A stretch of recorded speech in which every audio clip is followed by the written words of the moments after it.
request everyone to mute yourselves, please. Thank you. Uh, the aim of this webinar is to introduce participants to key concerns related to the safeguarding, maintenance, and interpretation of tangible and intangible cultural heritage through various approaches within the context of tourism development at historic sites. We have 4 very interesting talks lined up for the afternoon. Before we begin, I would just like to make a couple of requests. I would like to request all participants to keep their mics off during the entire session. Videos may be kept on provided there is no significant disturbance going on in the background. Otherwise, you may choose to keep your videos off. Participants may post their questions in the chat box towards the end of each talk. Questions will be taken immediately after each presentation is over. So please make sure to ask your questions on time. So without any further delay, I would now like to welcome the keynote speaker for the afternoon, Dr. Eileen O'Bashley, reader in architectural regeneration at Oxford Brookes University. Eileen has trained as an architect and received a DPhil from the University of York. She has been practicing, researching, and teaching conservation and regeneration of historic buildings and urban areas for over 20 years. Most of her research focuses on historic urban areas and ways in which they are protected, conserved, regenerated, and developed, with a particular focus on tourism and the heritage and historic settlements of the Islamic world. Along with her academic position, she also practices as a consultant, advising local, regional, and national governments and donor agencies on heritage protection and management, including at UNESCO World Heritage Sites. As a consultant, she works internationally with specific focus and expertise in the Middle East. She is an expert member of the ICOMOS Scientific Committees for Training and Cultural Tourism. Eileen is also the author of 2 books, Tourists in Historic Towns, published in 2000, and Architectural Conservation, published in the year 2008. She is also the co-editor of Architectural Regeneration, a book published just very recently last year. And she has also authored a number of journal articles and book chapters on the subjects of building conservation, urban regeneration, and tourism. Thank you for joining us today, Eileen. Over to you. Ashna, thank you very much, and thank you also for your kind invitation. It's great to be here with you. I see some familiar names in the audience too, which is nice. Can I share my screen? Does that can work? Yeah.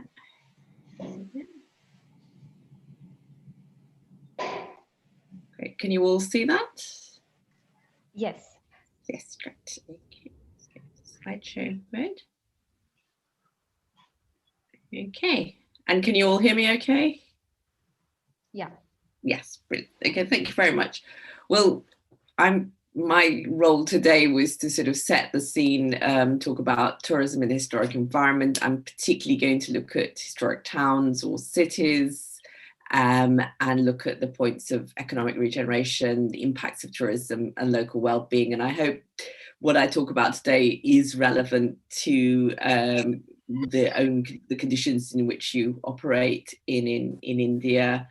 I'm not going to claim to be an expert in India, but I have had the opportunity to travel there on many occasions and seen lots of different parts of the country, but not Ahmedabad. So hopefully one day we'll also be able to come there and be with you.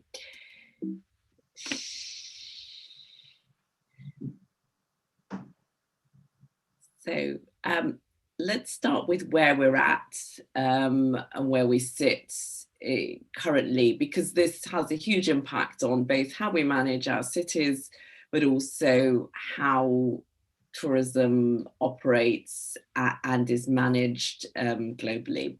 So it doesn't take me to tell you that globalization now drives whatever we do, but we're also in these sort of rapid patterns of growth, urban growth, for example. Sort of cities are growing beyond comprehension, multiplying several times within a decade even. So we're in a sort of periods of rapid urban growth. and globalization is pretty much everywhere.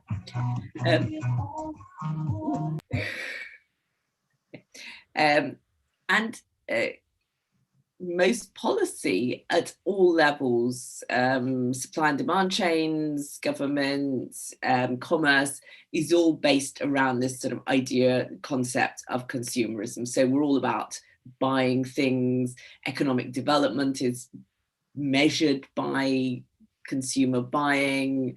We're buying objects, things, we're buying experiences, but it's all about how much can we consume. Not terribly sustainable, but that's how economic policy still continues to be developed. So some call it sort of Davos policy, if you like, or Davos approach to consumption, to economic policy. As a result, we've also got a shrinking state. The public sector, the civil service is getting smaller. A lot more decisions are being made outside of the government sector through the private sector, for example. So we've got a shrinking public sector. Multinationals sometimes have a bigger say or a bigger sway over what's happening in our economies, in our cities, and many other parts of our lives. There's a supply and demand economic. So we create the supply and then people come to experience what we're creating, generating. So, well, we create the clothes and then we make people buy them, for example. And the same goes for tourism. We sort of create these experiences and then try and attract people to come to them. But it's also a period of very rapid change. I mean, we've all experienced a huge change to our lives in the last year alone, but beyond that, before that, there's sort of with things like climate change, other environmental impacts, we're going through cycles where we have to adapt as communities, as cities, as people who work in governance mechanisms, those of you who work in private sector. Everyone has to adapt very rapidly to changing circumstances. And this is probably our new reality, that it's not going to go back to some of the more sort of settled patterns we maybe enjoyed 20, 30 years ago. And of course, again, it doesn't take me to tell you how interconnected we are. A tiny virus can get around the world very quickly and impact on all of our lives. So decisions being made, the US elections impact on all of us. Other things happening in other parts of the world have a huge impact on everyone. So we can't isolate ourselves. And in tourism, obviously, we're already want to be connected.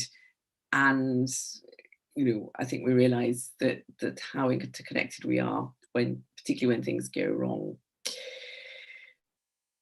But let's go back to our sort of where we're starting from. We're looking at historic towns, looking at historic districts, and they are attractive to visitors. We like coming to see them. People like coming to see them.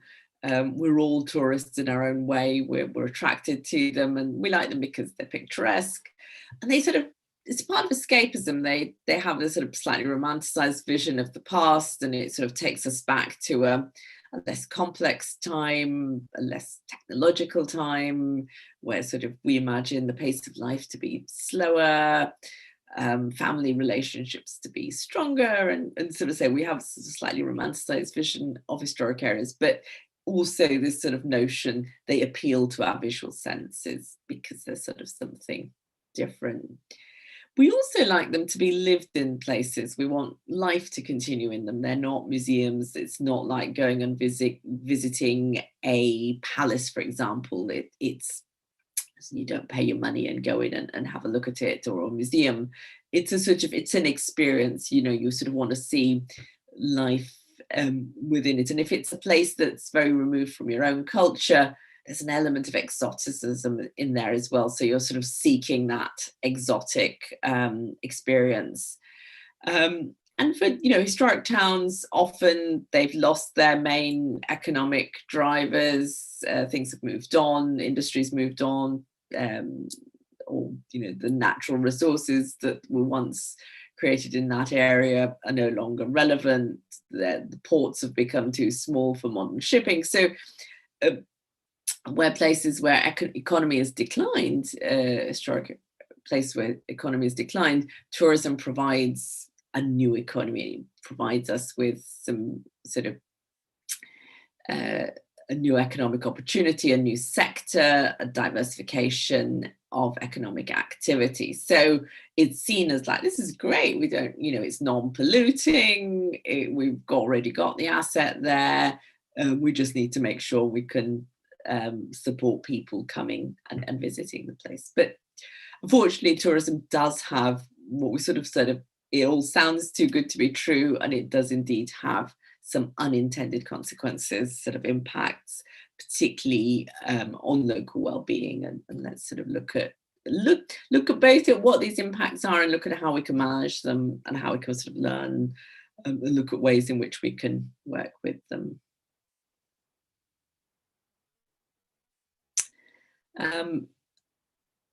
Of the speakers who are going to follow me, there are people who are working in the tourism industry, so they can tell you a lot more about this and have a much better understanding of it, obviously, than I do here. But tourism is often referred to as an industry, but it's not like the coal industry. It's not like other forms of industry, because it's very fragmented.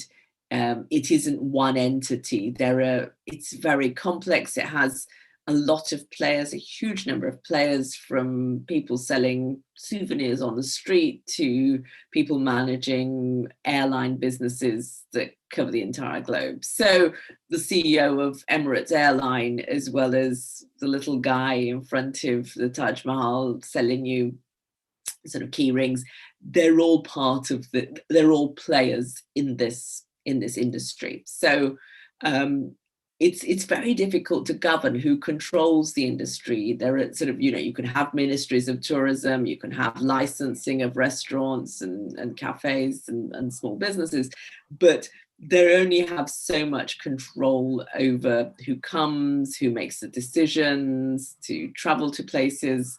And quite often, as tourists, as visitors, we're the ones, you know, as individuals, are making some of those decisions into sort of deciding who's coming, what's coming. So it's not a CEO saying we're going to mine so much coal this year. It's a lot more complex than that. The air loss or how many flights, then that's sort of lost opportunity, if you like, for hotels. So it's a complex supply and demand chain. And then the traditional supply chains are being sort of disrupted, what we sort of call disruptors, Airbnb, Uber, many of them at the moment are sort of coming from these tech industries, but there are other disruptors as well. So the sort of traditional supply chain of building hotels, selling rooms, that sort of thing, is being disrupted by Airbnb and saying, well, you can rent out your back room to visitors. And it's a whole new model. And the people who were in the traditional supply chain, that is which is also regulated by government agents, they're sort of being put on the back foot. So how we're going to deal with these disruptors, enablers, disruptors, whatever you want to do. So we're also seeing some accelerated growth sectors that we didn't see were that important and growing. And of course, this affects us, but it also impacts on heritage, and heritage sector is a growth sector coming forward, and something people are showing more and more interest in. And I'll go into a bit more of that in a minute. But of course, it's very volatile. I mean, again, we're in the middle of a pandemic, and something like that just shuts down the whole industry and the whole business. But we see lots of other stresses. We call them stress when you talk about urban resilience. You know, volcanoes explode, planes can't fly into places, so they're closed months on end. Any form of political upheaval is the first reason that people are not. Can you hear me? Yes, we can. Yes, sorry, I've just got a message. So, you know, there's a lot of disruption, you know, a tiny amount of disruption. Let's say political upheaval will mean people will not travel into a region, and so on. So it has a lot of ups and downs. I work a lot in the Middle East, which is a hugely evolved region. It takes one thing happening in Iraq to the entire tourism flow into Jordan to stop, for example. So it's quite vulnerable to these sort of shocks and cycles of sort of, including cycles of popularity. Something else becomes popular, everyone moves on to the next destination and forgets sort of popularity one year. You know, a city, you know this from India and Bollywood movies, you know, a play features in a very popular movie, you know, people flood in for one summer, and then, you know, that movie's old hat, there's a new movie, a new destination, so everyone moves on onto this. So this poor destination place that has had to cope with this influx and just built up a sort of fledgling tourism is then left high and dry as visited on. So again, there are lots of cycles and insecurity, if you like. From a heritage point of view, like I say, it's a growth area, and it's partly a growth area because the definition of heritage is changing, it's expanding. Things that, you know, were previously not of that, like modernist neighborhoods, for example, you know, are becoming much more popular. So heritage, the Gnostic element, is not now just for the 19th century or even older historic neighborhoods, but also for much newer neighborhoods, because they're also in the minds of a new generation. They're part of heritage, heritage again, you know, sort of slightly more gritty destination, also part of that sort of heritage story. But of course, you know, that the tourist is changing as well. We used to sort of, when I did my talk, I talked about places being picturesque and sort of visually appealing, but more important than that these days, they have to be Instagrammable. This is a word, it's now in the dictionary. You know, it's something you can put on Instagram, and we see these images repeated time and time again. These influencers, they post a picture, and you start seeing that same picture appear again and again and again. People are posing. There was one with a young girl sitting on a train in India, sitting on the steps as the train on in the end of the carriage. And, you know, there are thousands of that same image repeated again and again. So every backpacker is sort of posing as if it's an original image on the corner of the train. Or people, if you go into the Taj Mahal, you see visitors, they're all dressed up in saris, Western visitors, because there's a trend to be photographed for your Instagram feed, posing in sort of national costume to do that. So, you know, these things also affect as how we look at heritage and how visitors are looking at heritage. And you know, this idea of experiencing local life and life within it is also now in how this will be projected into your sort of social media feed and things. So it takes on another dimension in itself, and sort of how visitors. And of course, the tourism market is growing. You know, it's not just the Dutch traveling to China now; it's also the Chinese traveling to the Netherlands, and how do they view the cultural heritage of the Netherlands? You know, what do these windmills mean to them? How are they interpreting it? You know, all this is sort of part of a shifting scene, and again, it would be interesting to hear from those of you in the industry how you react to this, how you adapt to these social changes, if you like, that are going on. In a more academic sense, in the sort of anthropology of tourism, if you like, tourism is defined as insiders and outsiders. Insiders are people who live in a place, are local to the place, are the guests, are the hosts, and outsiders are those coming in, and sort of as guests or visitors or tourists. But it's not, this also can be the cause of many of the conflicts that occur, and many of the impacts that occur actually happen at this sort of very sort of micro level, where social disruption is some of the sort of key impacts. And tourism as an industry has many stories of exploitation and marginalization of local groups, from people losing rights to traditional land, for example, beaches taken over by hotels and resorts, which were previously used by local fishermen, and it was part of their livelihood, to people being exploited in the hotel industry, in poor working conditions. The stories abound.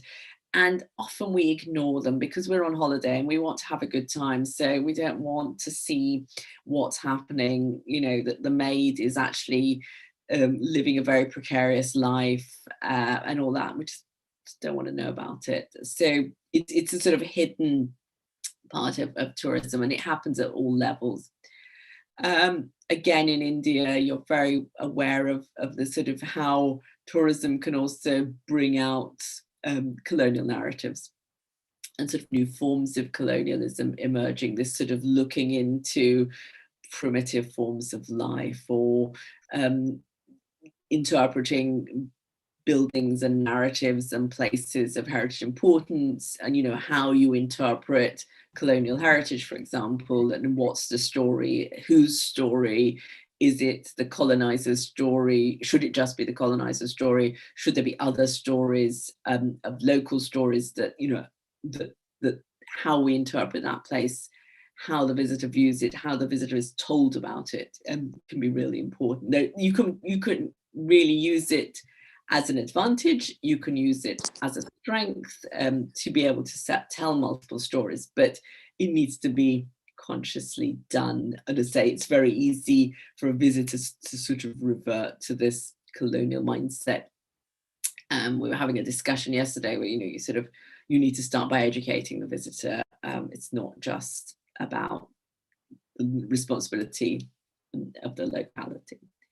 And of course, not all locals want to be part of this lived life that the visitor is experiencing. They don't want necessarily to be part of a visitor's experience. They want their own life to continue undisturbed. And at the same time, visitors don't necessarily want to engage with local culture. Sometimes they're just there for the good time. And we need to understand this in the way we're sort of planning heritage areas and heritage places for tourism. I mean, you're very familiar with all these sort of backpacker destinations across India. A lot of the youth coming there, it's lip service to the local culture, and I don't know, they go to yoga classes or something, but they're not really genuinely engaging with local people, and then local people maybe are seeing them as can exploit them, but they're also a bit of a nuisance and they make a lot of noise, or they're taking up our land for tourism services and buildings, and these are outside operators. So the relationships are complex. There's no one, there's no way of just simplifying this, but we need to understand them as being complex and not just saying, well, people are benefiting, they're getting jobs in tourism. There's a lot more to it than that. And we come back to it from a slightly different perspective of understanding urban resilience, sustainability, and no more than the current state we're in with climate emergency. Pandemic has just sort of shone a tiny little light onto it, that places, settlements, cities, villages, they need to become more resilient. Okay. And if we're working with tourism, we need to make sure tourism is supporting that resilience, not eroding it.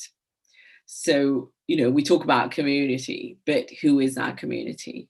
In any single sort of historic town, neighborhood, district, village, there are multiple communities, and some of them no longer live there because they've been displaced by tourism. There are others who want to become part of that community. They're sort of eyeing it up and thinking, I could do something there. I can move there, or I'm going to retire there. There are tourists coming in. There are people who used to shop in an area no longer shopping there because it's just become tourism businesses and it's no longer local businesses. So again, we've got a very complex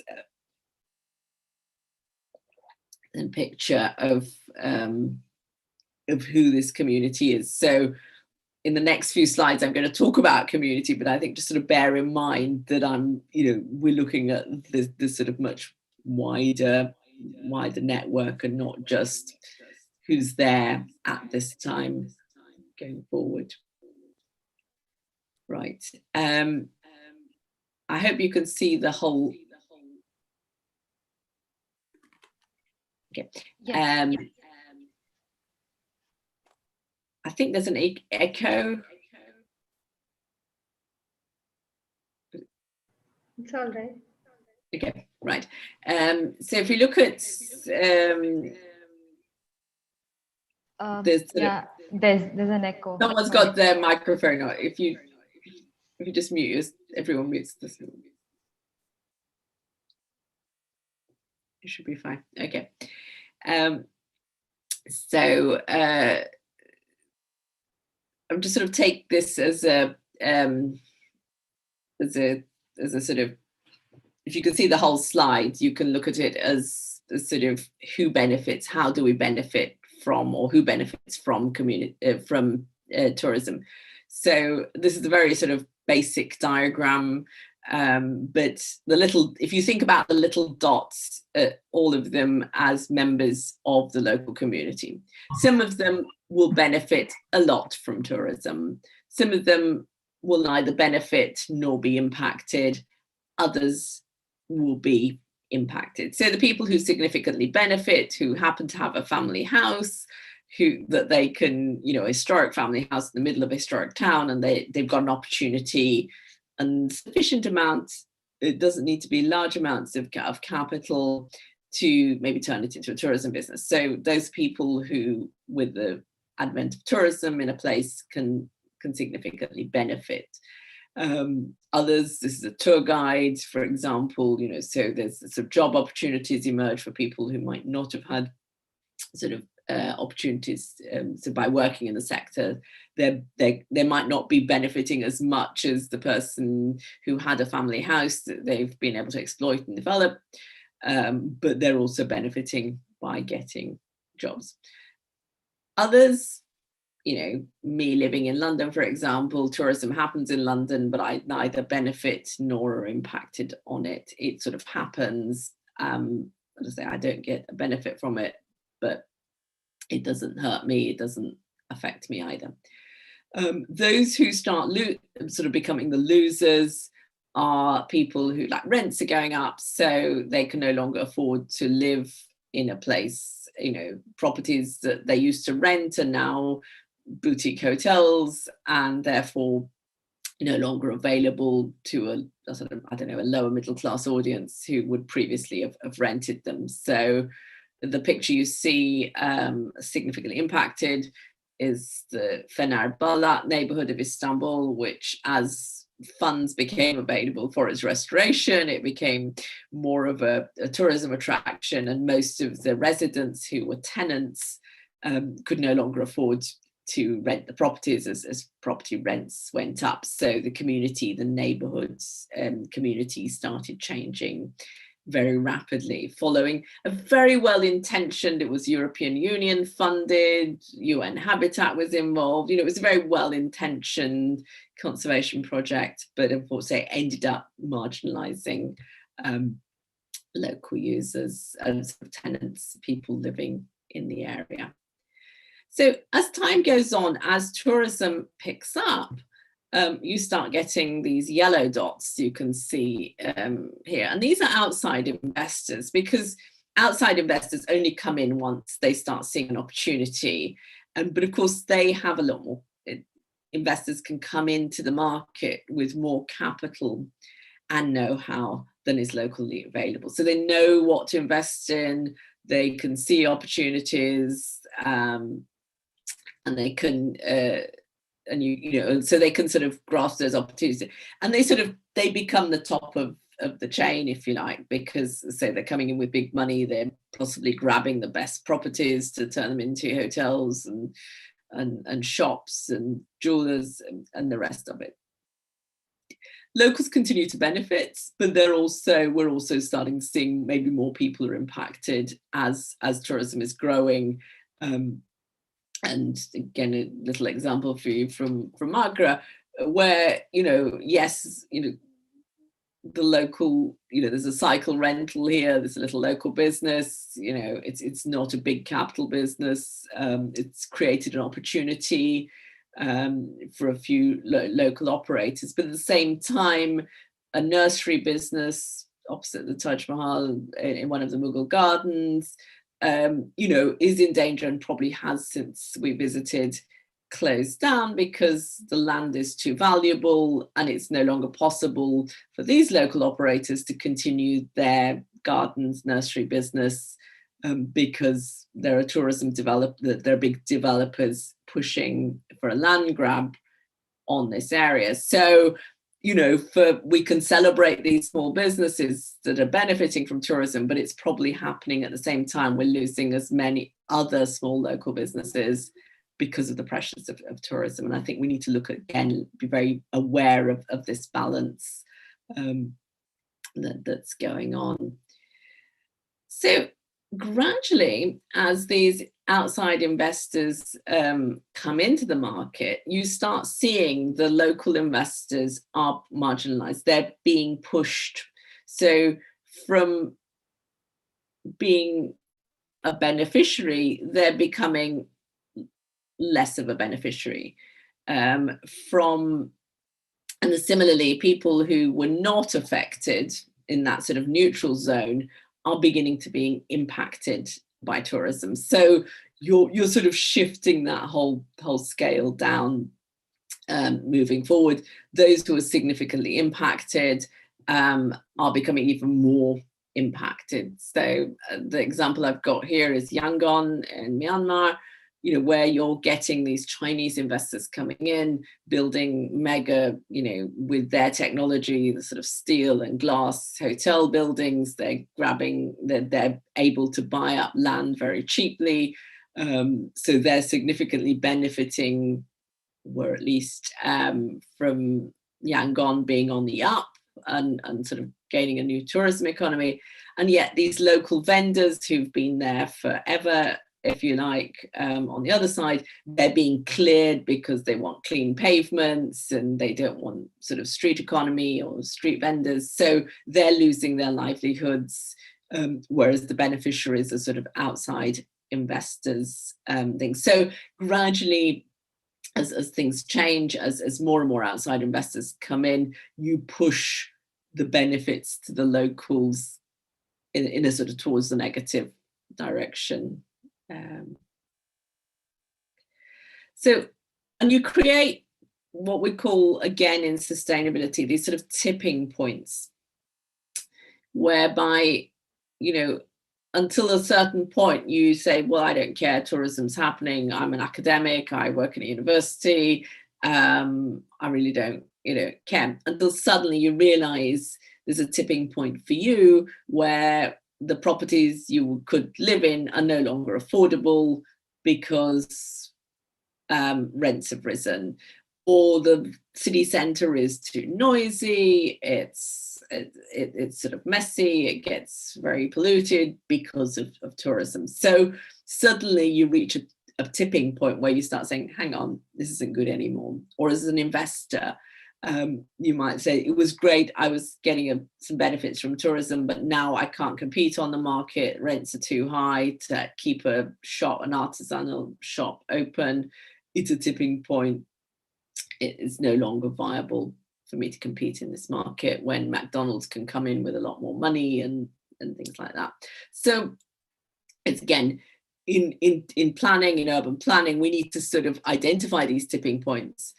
This again comes from nature conservation, where there's a tipping point where certain species will no longer exist, or the chains, biological chains are broken. So that's where we're going from. And of course, when we have the downtimes like we have now, and this is a lovely picture of Strasbourg, where no tourists, no one in the streets because there's lockdown and we have a pandemic. So what happens to the outside investors? They're at the top of your chain. They're the first to leave because they have others, apart from global, they have other markets they can do better on. They're already probably a tax leech. They're probably paying, if they are paying any tax, they're probably paying it outside of the locality. Whereas your little business, little coffee shop, he's paying all his taxes and rates to the local business, to the local town.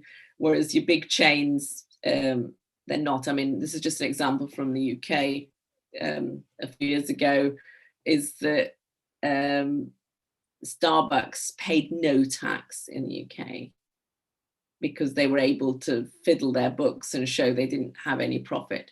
Whereas every little local coffee shop is paying taxes, is paying rates that benefit the local economy. So what we need to do is make sure, instead of pushing people into more marginalized, off the scale, we need to strengthen their benefit from tourism. We need to strengthen their capacity to engage in this market. And in only that way will we improve urban resilience, because we're not going to have urban resilience with multinationals that sort of leave the scene as soon as things go bad. So that's sort of where we fit, and how can we do this? How are we going to achieve this? One way is policy and regulation. Another is introducing aspects of robustness. So we can look at how we can improve the sort of robustness and resilience within the community, within the town. We can look at ways of flexibility. How can we respond to these? How can we become more flexible and therefore improve our adaptive capacity? So again, we're sort of looking at how we can strengthen through a more robust community and more robust locality. We can also improve adaptive capacity. And then we can look at sort of what I call sort of small scale enablers, things that are quite, we've got big disruptors, Airbnb, etc. But we can also have these sort of smaller enablers, local incentives, partnerships, ways of capacity building that can help support a locality. So, it's about different sets of actions and looking at how we can create and support and improve resilience through a series of actions. So just to sort of finish and finalize, I'm going to quickly run through a few case studies or examples of how things work and how you can do this. And there's a couple of them are European examples and a couple sort of more Asian ones. But looking at how we change things, how can we make things better? How can we improve urban resilience? So we've got Amsterdam in the Netherlands, of course, very popular destination. If you're visiting Europe, most people want to come to, but it's also got this reputation as a party destination, lots of noisy youth partying, because that's what it's known for, drug scene. But of course, that has had its impacts. You've got overcrowding, the city centre's noisy, it's dirty, no one wants to live there, no one can afford to live there. There's a housing crisis because everything's on Airbnb. There's too many tourists, so the transport system gets overcrowded. So local quality of life is severely impacted. This was just pre-pandemic, sort of last couple of years going forward. So the Dutch are quite organised and are probably less corrupt. I'm sure there is corruption, but slightly sort of less corrupt, if you like. So we start seeing a shift, and policy is a big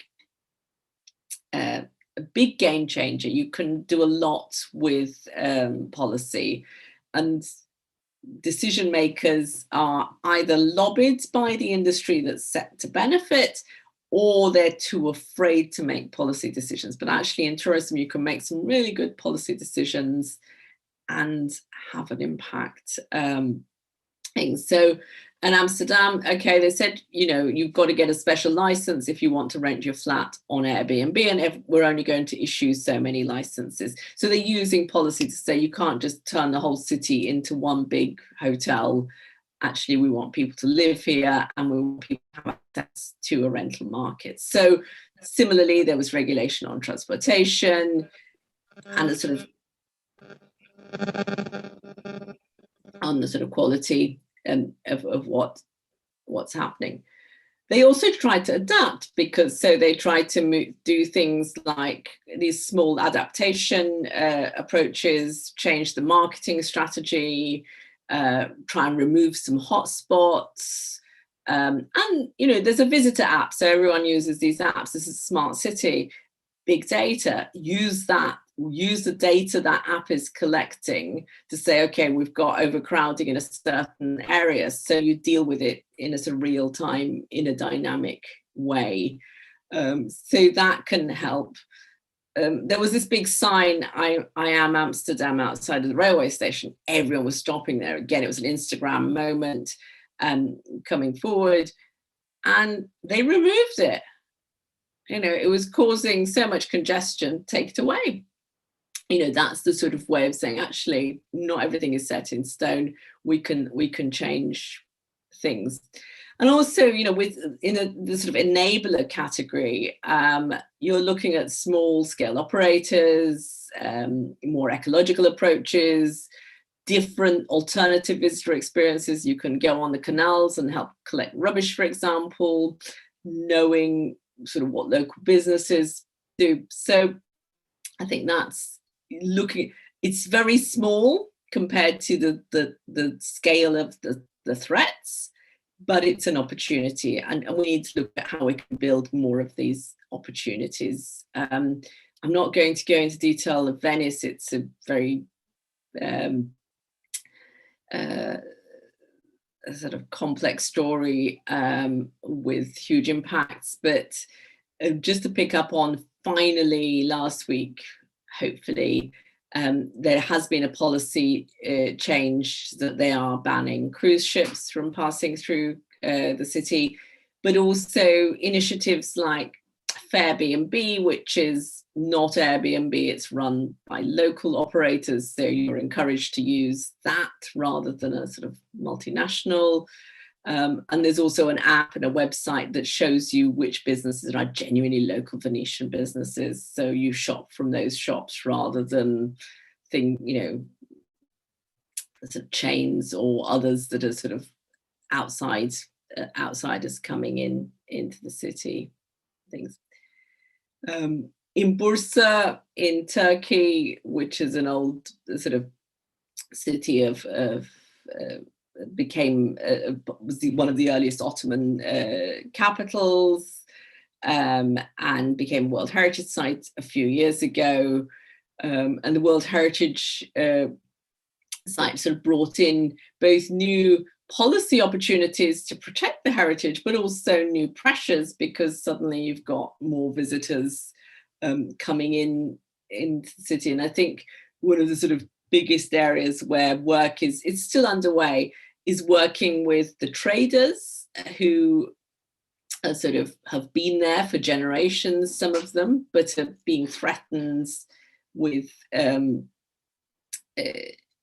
being put out of business by tourism businesses, and finding ways in which to support these traders to remain in the area. And then they're actually using the guilds, the local sort of traders guilds organization to do that, and sort of working together with the municipality.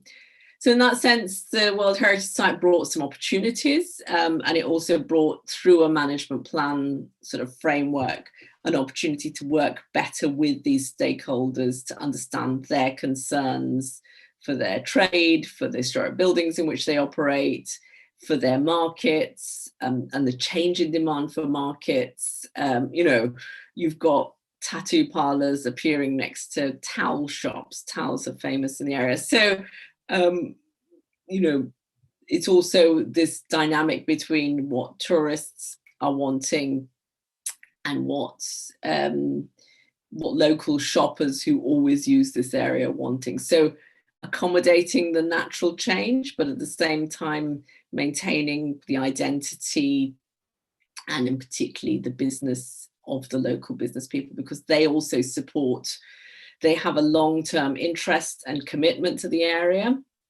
Again, they are the ones that support the robustness and resilience. They're the ones who will remain and stay through a pandemic because they're selling towels to locals. And you know what? Even in a pandemic, you're going to need towels, whether your tourists are coming or not. So these are the sort of, this is how to understand how important it is to support local businesses in these processes. Okay, I'm probably at the end of my time, aren't I? So why don't I skip to my last slide to just sort of sum up how we can make sort of resilience work through sort of more community-focused actions. And this isn't sort of becoming sort of romanticizing this or becoming a, you know, community first, but I think it's really important to understand that if you want to make places work and make sure your cities and destinations remain resilient and don't just sort of fall apart and totally crumble because they're entirely tourism dependent, and you know, and that's the end of it. The minute tourism stops, everything sort of collapses. And then when there's another stressor, so if we talk about these things as stressors, it says when there's a next stressor, then there's no resilience there to cope with that sort of second stressor coming in. In the bigger picture, can we sort of counter innovate? Can we start, you know, can we foresee new players? Can we foresee global threats? Well, no one saw the pandemic coming, so maybe we can't or ignored it. Can we foresee tipping points before they happen? Can we see where those tipping points are going to happen and then be ready with it, with counter innovation? So we're ready for it. We're not waiting for it to happen and then say, oh my God, what are we going to do about it? Like I said a few minutes ago, regulation, policy, it works, you know, and I think there is a growing shift towards what we're seeing with municipalities in Europe, for example. There is a growing shift towards saying, actually, we're going to regulate. It's not just this sort of free market approach, because regulation can help in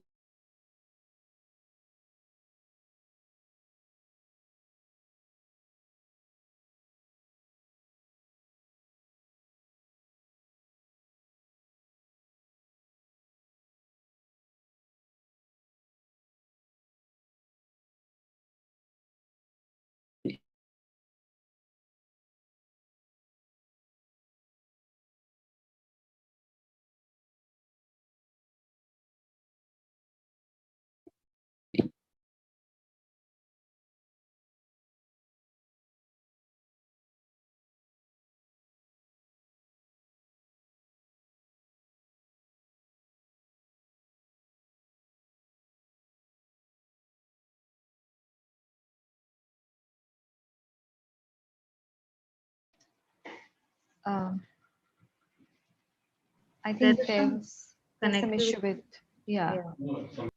Sorry. Oh, she's back, yeah. Okay, I lost my screen too. Nearly finished. I guess the computer gave me a message that time's running out. So,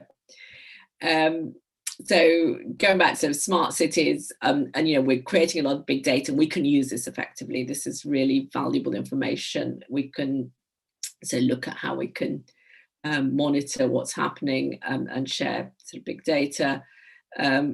Respect the context, really understand, because each community has its own, is part of a larger ecosystem, and there isn't the one size fits all. There isn't this is the model. If what works in Amsterdam will definitely not work in Istanbul.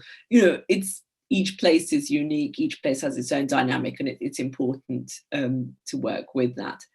But I think more and more we really need to work with local capacity, enable it, support it, and again, based on the situation, how can we better support local businesses, better support local innovation, and sort of create the condition. The large multinationals come and lobby local authorities and say, oh, give us this, we'll create so many jobs. But actually the strength of jobs are the local jobs you create. If you can turn local businesses into employers, and I'm sure some of our sort of the next speakers are going to talk about this, you create a much stronger economy than just allowing McDonald's to create 20 hamburger flipping jobs. You're supporting innovation and business.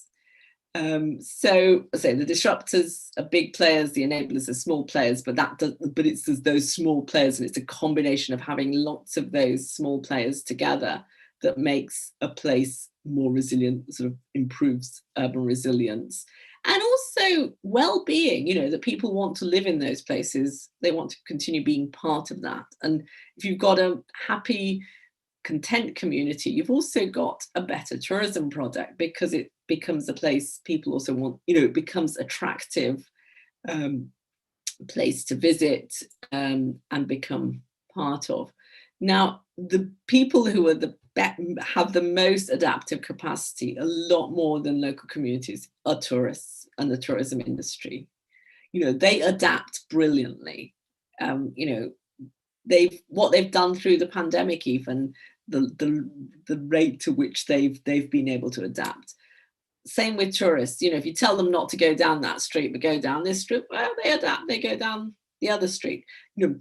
It's much easier to turn that and work on their adaptive capacity than expect a whole sort of local ecosystem to change just to support tourism. You let the tourists do the adapting, say they'll do it fine and possibly have a better experience for doing it. So also respect that going forward. So sorry I ran over time, but thank you very much. Thank you, Eileen. I think we are on time. There's no delay. Shall I thank you stop so sharing? much. Yeah, sure. Thank you for your talk. I think you opened up, a lot of points for discussion, that we could have. So anybody would like to ask any question? Anyone from the participants?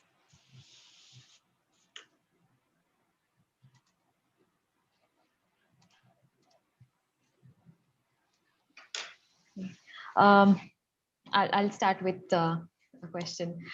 So you spoke about the case of Amsterdam, where that whole installation was removed just because it had become a hotspot and it was creating overcrowding. What do we do in the case of historic sites where we can't really remove something or relocate or even think about dispersing the crowd? What kind of solution? I mean, we have heard of monuments and sites having slots for tourists, various slots. When you buy the ticket, you have a slot. But how effective, or is there any case in your practice that you've come across which is where it is tackled differently, overcrowding in historic sites? No, I mean, in heritage, I mean, the classic is time ticketing. I think we're moving more and more towards that. And I think, again, one of the outcomes I think is going to happen because of the pandemic, numbers have become very, social distancing has become so, on our conscious that you've almost got another reason to say we're going to manage numbers. Everything has to be pre-booked. You can't just turn up somewhere and expect to come in. I think the important thing with pre-booking is that you manage demand equitably. It's not just the tour operators who buy up all the tickets, and that you have enough. You spread the tickets to local users, to independent tourists and operators. So you've sort of got an equitable distribution of that. I mean, the trick always is to try and find other attractions, so alternative experiences, sort of push people to not just visit the Taj Mahal, but try and look at some of the other temple gardens and monuments in Agra, have alternative tours, alternative experiences. Like I say, I mean, visitors are also looking for some slightly sort of alternative experiences as well. So there's a lot more opportunity. Agra is a place I'm familiar with in sort of what you can do, but then there's also, the Taj Mahal offers you nighttime visits. It's a premium, it's a high ticket experience, but that's a great way of making some money from people who can afford it. We've got to be realistic about these things. That you say, okay, you really want to see it with less people in it? Well, then why don't you join the moonlit or whatever nighttime experiences? And I say it's an additional money earner, but you have to be quite strict when you are doing numbered time ticketing. But say particularly in urban environments, and unfortunately things like sort of Instagram popularity create these very quick honey pots that the fashion will go away in a few months' time. But to say, by having live data, by being able to monitor numbers very easily now with, I don't know, all the, you can just do it by mobile phone signals, where you've got a concentration of foreign signals. You can tell where all the visitors are, and so you can sort of respond to it much more dynamically than previously, where it might take several months. Yeah. I just wanted to add to that, the whole pre-booking experience, at least for this part of the world, I don't know how well people have adapted to this, because it actually quite it limits the accessibility, like if you have an unplanned sort of visit, or something that you're just doing basically unplanned.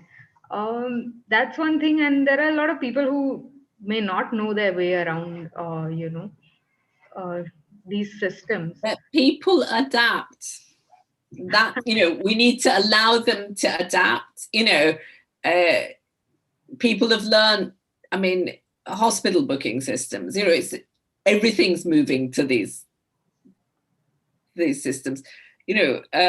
I'm from Turkey, and there's a whole the whole government system moved to what's called e-government, which you do by text messages. It's simply, it's not smartphones, it's just, and people are booking their hospital, doctor's appointments, everything there. I don't know, anything to do with government business, they're now doing with these very rudimentary mobile phones through text messages, and the entire country, where there's even a high level of illiteracy, has adapted to this system. So again, you build a system, they were very careful to do it at the lowest form of technology, not the, it didn't require a website. You could do it on a website as well, but you could also do it with a sort of very low tech.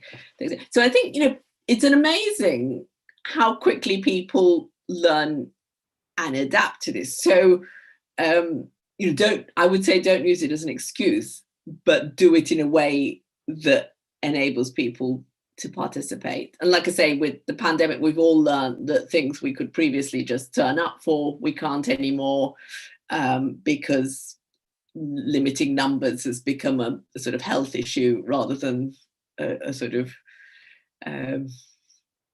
oh, well, we don't want that many people. So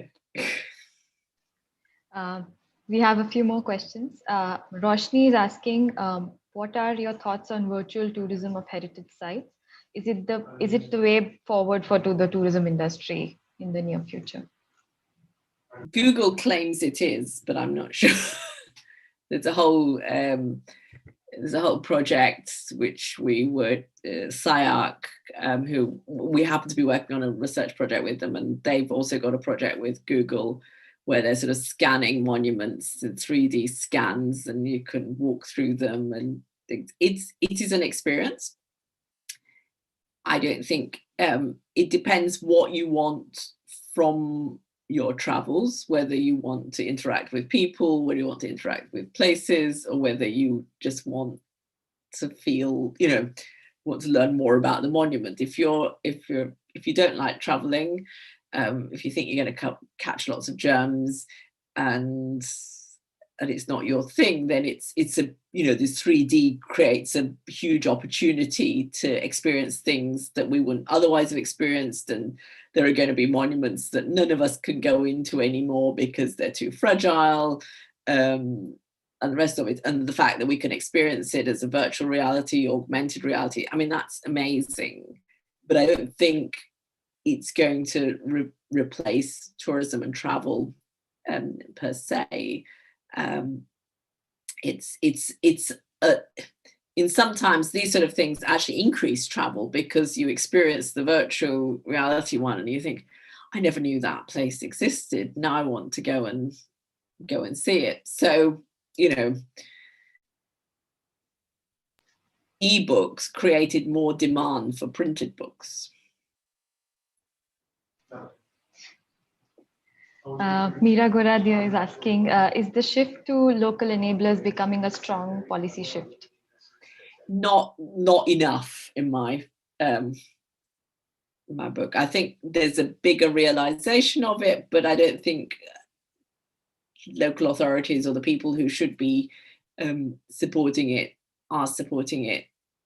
Like I say, it's a complex industry. It's very hard to know who should be responsible for supporting it. So it's trying to know where you put the building blocks in, whether they're tax breaks, whether they're subsidized space.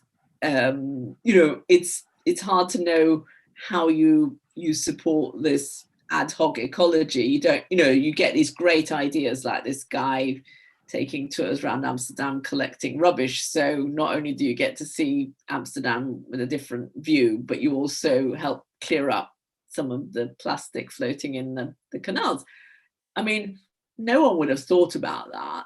It's very, but it's the innovative value and the slightly quirkiness of it that, it's a drop in the ocean. It's not a game changer, but it's sort of how, you don't know what the next good idea is going to be. But it's about having an open mind and supporting it when it comes, sort of thing. But I think it's about being harder on the bigger players to give space to the smaller players. I think that's where the policy can happen, is, tax them more, be more equitable, so creating a more equal playing field that enables local players to come up and participate, because, as I say, they're your real asset. I think we'll take one last question. Poonam Verma Mascarenas is asking, which country, in your opinion, has been able to strike the balance between commodification and caretaking of not only heritage, but also for the citizens? As you so rightly said, and why were they able to, unlike so many? I don't think. I mean, the one that sort of comes to mind, but I haven't researched it in sufficient depth, and I know things are also changing there, is Bhutan.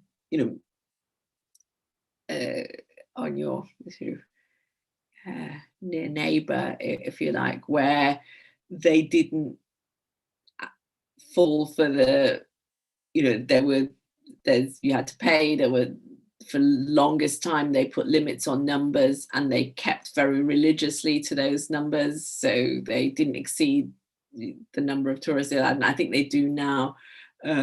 Whereas Nepal that was sort of following a similar policies, particularly to some of its wildlife areas.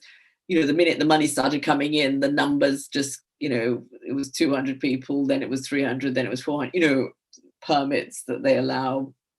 It's like Upper Mustang, Everest Base Camp. So it's, I think Bhutan was a bit more strict on saying, okay, that's our number limit, and we'll keep to it. And they had this, obviously we all sort of wax lyrical about their index of happiness, and domestic happiness is more important, well-being is more important thing. But I think again things have changed there, and the sort of economic value of tourism has sort of tipped that balance to it. But it's still an example to look at. I think what we're increasingly getting, because there's a sort of diminishing public sector and the sort of bigger multinationals players, I think cities, destinations, places have become much more important decision makers than the nations. Because as a city, as a place, you can market yourself, you can get someone, you can build your own website. You don't even need to employ someone, with a bit of, download a bit of free software here, there, and every, you can market yourself without, you're no longer, 20, 30 years ago, you had to, you were dependent on the National Tourism Board to decide if they were going to put your place on a poster or not. And if they didn't, that was it.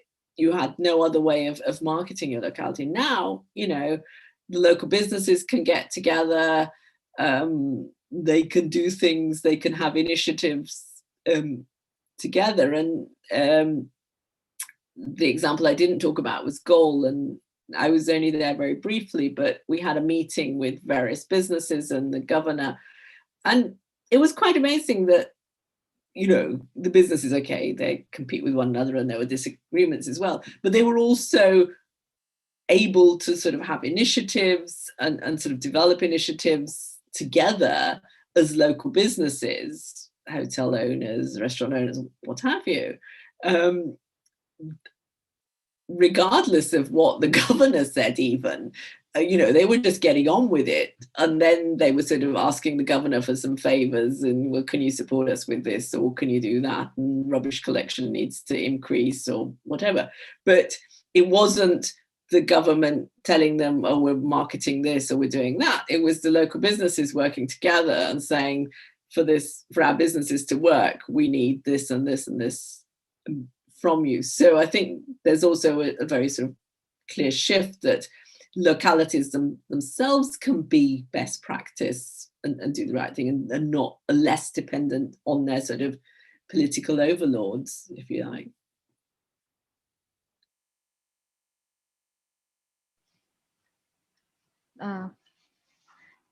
Thank you, Eileen. Thank you for that very insightful Thank talk. you. Great talking to you. I feel like I've sort of been transported to India for. That's great. So I now introduce you all to our next speaker, Mr. Sumesh Mangalasari, founder of Kabani Tourism, Community Tourism and Services. He's a forerunner of sustainable community-led tourism, an alternative outlook at the traditional and commercial income generator. When it comes to the major issues facing humanity today, he displays true optimism and believes that no one perspective is sufficient, but that many different groups must come together if we are to build a just future. He believes that it cannot be capital that dictates the nature and the scope of tourism if it is going to become a tool for development and social progress. Instead, it must be the people affected by it that own both the decisions and the profits that it generates. I welcome you, Sumesh, sir, to the session. Thank you. I'm trying to open the system. Yeah.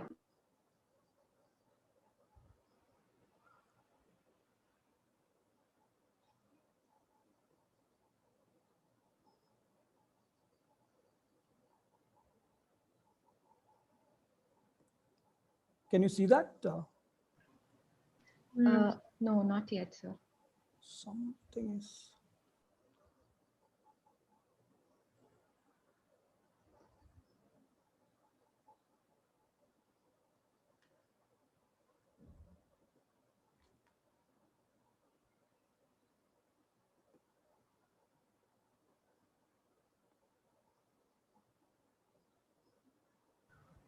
So in the Zoom window, if you see the bottom panel, That is there's their a green screen. button. Yeah, that I can see. I'm trying that.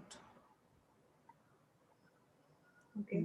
So if you click on that, it'll show you multiple Yeah, windows that are open. yeah, that's what I'm doing now. Then I'm getting desktop, but then I'll allow Zoom to share your screen.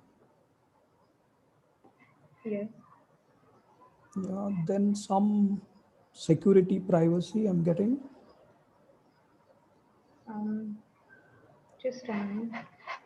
Location services, I don't know. Usually I'm getting it.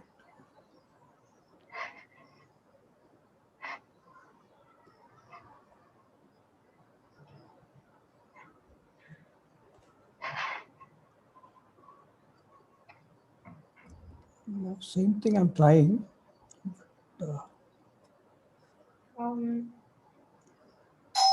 May I suggest if you could send the presentation, then one of us can project it I'll and send you. I'll send you.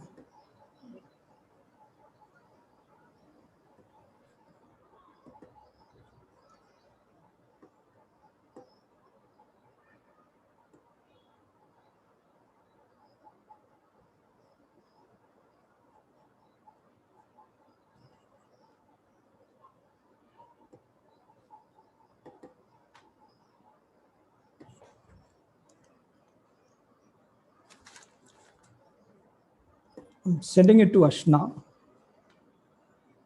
Sure.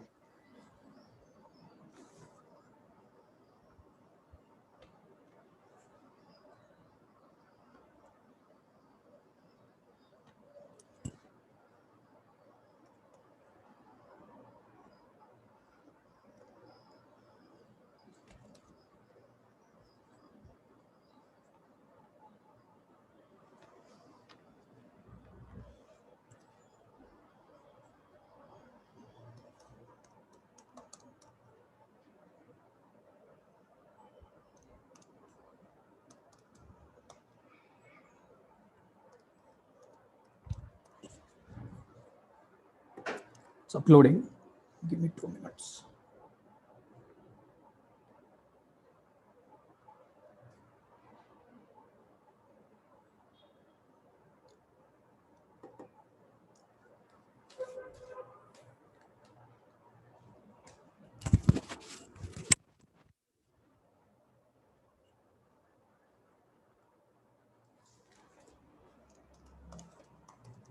Yeah, I sent to you.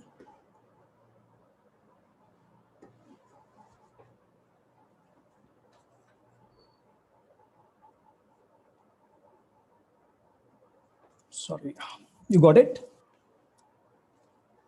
I haven't received it yet. Is it on? Sept. Yeah, your Sept email ID. Yes. Again, Yes, try. I've received it. I've Yeah, received can you it. please? I'm sorry. I'll just no. Yeah. I'll just share it.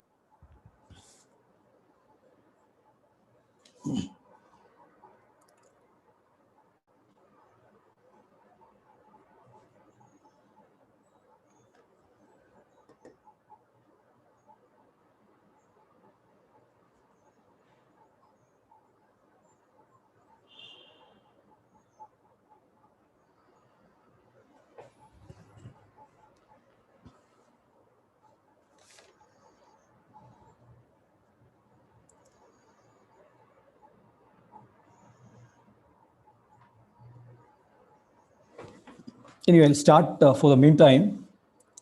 Good afternoon, friends. And thank you very much, Eileen, for your very comprehensive presentation. Now, of course, you also raised some disturbing questions. I'm sure you already set up a theoretical framework for what I am going to present here. First of all, I'm very happy to be here with you people in this evening because I found that you are the future planners of this country. I mean, SEPT is a very well-known institute in terms of planning and so on. But it is also interesting for me because this is the time, tourism industry is facing one of the biggest crises we have ever faced because, I've been working in tourism for last 2 decades and I've never seen such a crisis. There is no, I think, 2 years ago, we were discussing about over tourism in the context of Venice and so other, I mean, especially in European context. But now it suddenly, became no tourism. Actually, the entire discussion suddenly shifted to no tourism. But it is also interesting for people like us. We have been trying to question the so-called model of tourism for a long time. And this sudden, crisis in tourism is also questioning the very nature of tourism as an economic model or so-called development model. So now at least people have started talking about resilience and resilience of tourism as an economic model. That these all are interesting emerging discussions which is happening today. And I'm also glad to share some of my, or as an organization, our practical experience with you. And especially last 2 decades, my background is slightly different. I've been working as a sustainable tourism campaigner or researcher. Mainly my focus was the negative impacts of tourism on natural resources and communities. And of course, last 4 or 5 years, I'm also trying to work as an entrepreneur to set up community-based tourism across the country. And basically what we are trying to do as an organization, we are trying to bring those 2 decades of experience of mainly the negative impacts of tourism on communities and natural resources into our practice. And I would also like to mention that in our experience, participation of local communities in various aspects of tourism is one of the loud answer to many of the questions we already raised. I'm sure Eileen already raised many such questions here. And at least some of the questions in answer is community participation in tourism, in various aspects of tourism. And governance is one of the most important aspect of it. And I would also say that community participation, especially local community participation in tourism, is one of the precondition of sustainable tourism. So I hope some of these experience which I'm going to share here will also make some sense in your academic and future practice. And yeah, next slide. Kabani, the organization I represent, started as a non-profit organization in 2005. We started as a research and advocacy organization. Mainly, I explained that, mainly working on the negative aspects of tourism on communities and natural resources and all. And we also started facilitating community-involved tourism with communities like farmers, Adivasis, and rural women. Please, next slide. And this is the organizational structure which I am working with. You can see that one side, on the left side, there is an organization which is a commercial entity, which is a for-profit company, which is facilitating community-based tourism, in India, and also trying to market it internationally and domestically. And on the other hand, you can see that it's a non-profit entity, which is facilitating training, research, and also doing networking. And also we are trying to work with policymakers to get a favorable or enable environment for such activities. Next slide. I would like to present, I'm trying to make my presentation today in two part. Part one, I'm trying to discuss cultural tourism, heritage conservation and tourism. And also whenever we are talking about heritage conservation, what are the conflicts between conservation and tourism, which is happening at the local level, which is also violating, a lot of local interest and so on. So that could be the first part of my interaction. And the second part, I would also like to, explain some of the experience which we are having, or some of the attempts which we are trying in the field, especially in the context of local governance, because we are trying to work with local self-governments. We call it panchayats in India. Next. Yeah, of course, you all know that culture and culture heritage is often, a primary motivation of tourists to visit a destination along with other, aspects. And also culture is considered as a capital of tourism. I think Eileen explained this really in detail. I don't have to explain it more. But if you really look at into market, you could also see that 37% of all trips have some sort of a cultural element in it. So that's also making cultural aspects, interesting in tourism. And if you really look at into the market, you can also see that cultural elements of tourism is a rapidly growing market, average 15% of growth rate annually. So you can this is the overall picture of cultural tourism. Next slide. Of course, like any other conservation, like ecotourism, for example, tourism is often argue that tourism brings resources for conservation. Like, for example, if you look at the entire ecotourism program, people argue that ecotourism can bring money for, conserving ecological resources. Like that, sometimes people argue that tourism can also bring resources for conservation, and also other elements of it, like a promotion of a cultural aspect can also preserve that culture. So a lot of pro arguments for cultural tourism or heritage tourism is there. But at the same time, we could also see that in many heritage sites, tourism is also causing a lot of degradation of historic sites. I'm not getting into the details. We can also see that which is also causing undesirable cultural transformations or changes, especially when it comes to delicate local situations and all. And tourism can also bring excessive commoditization of culture and so on. So this is always and Eileen very clearly explained that kind of a trade-off between conservation principles and economic profits. So these all are the whenever we are linking heritage, conservation, and tourism, these all are the problems also we could generally see in all destinations. Please. Next slide, please. Yeah. So I would like to bring an example of Hampi, which is one of the most famous heritage site in India here, which you all know that a World Heritage Site announced by UNESCO in 1986. And the monuments, in the tangible monuments in Hampi is quite famous because you could all see that it's all tangible. But at the same time, along with all these tangible monuments, there are several intangibles such as the rituals of local community, traditional skills, lot of traditional occupations, their arts, their crafts. There are a lot of other intangibles are also very important in Hampi when you look at into the details. And you could also see that these all are continue to evolve. These all are the evolving, tangibles and intangibles, which is also representative of the culture of the very famous Vijayanagara, kingdom.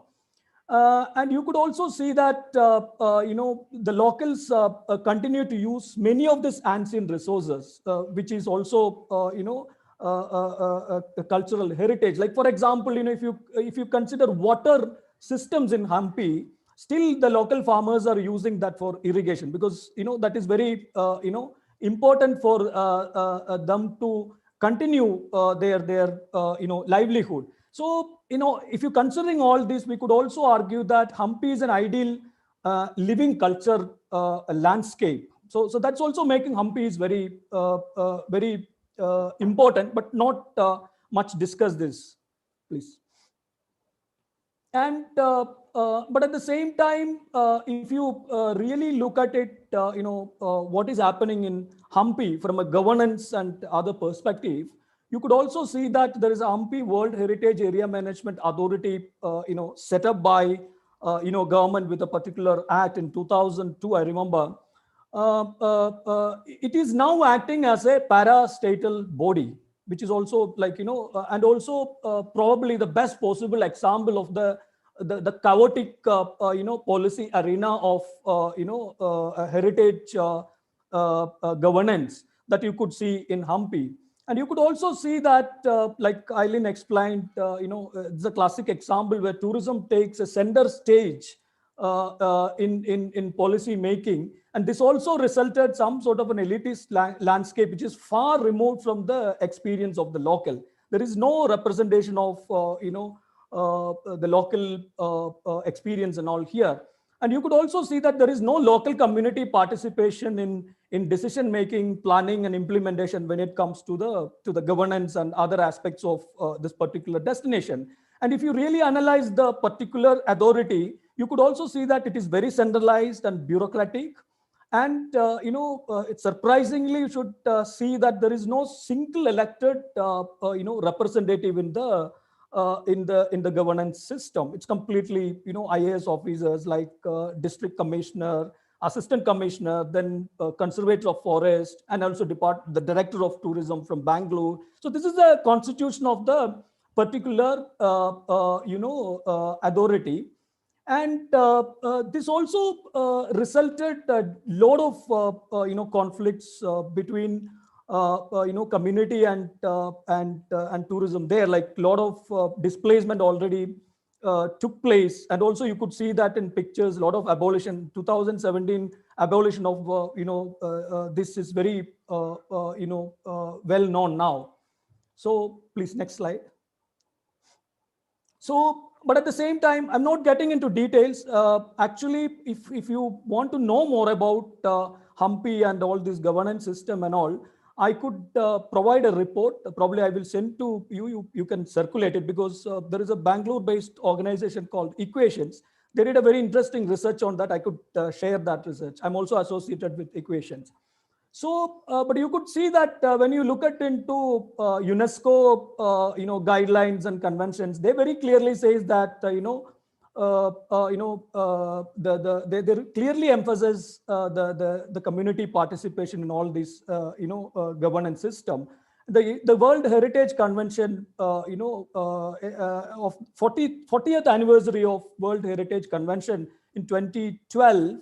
Which is very clearly stated the relationship between economic and social development and the involvement of local community in the protection of natural and cultural heritage. And UNESCO also recognized that democratically elected bodies are important authorities when it comes to governance. But you can say that, if you analyze the existing situation there is no steps to integrate local planning and development with the practices, history, culture, or living environment of local community.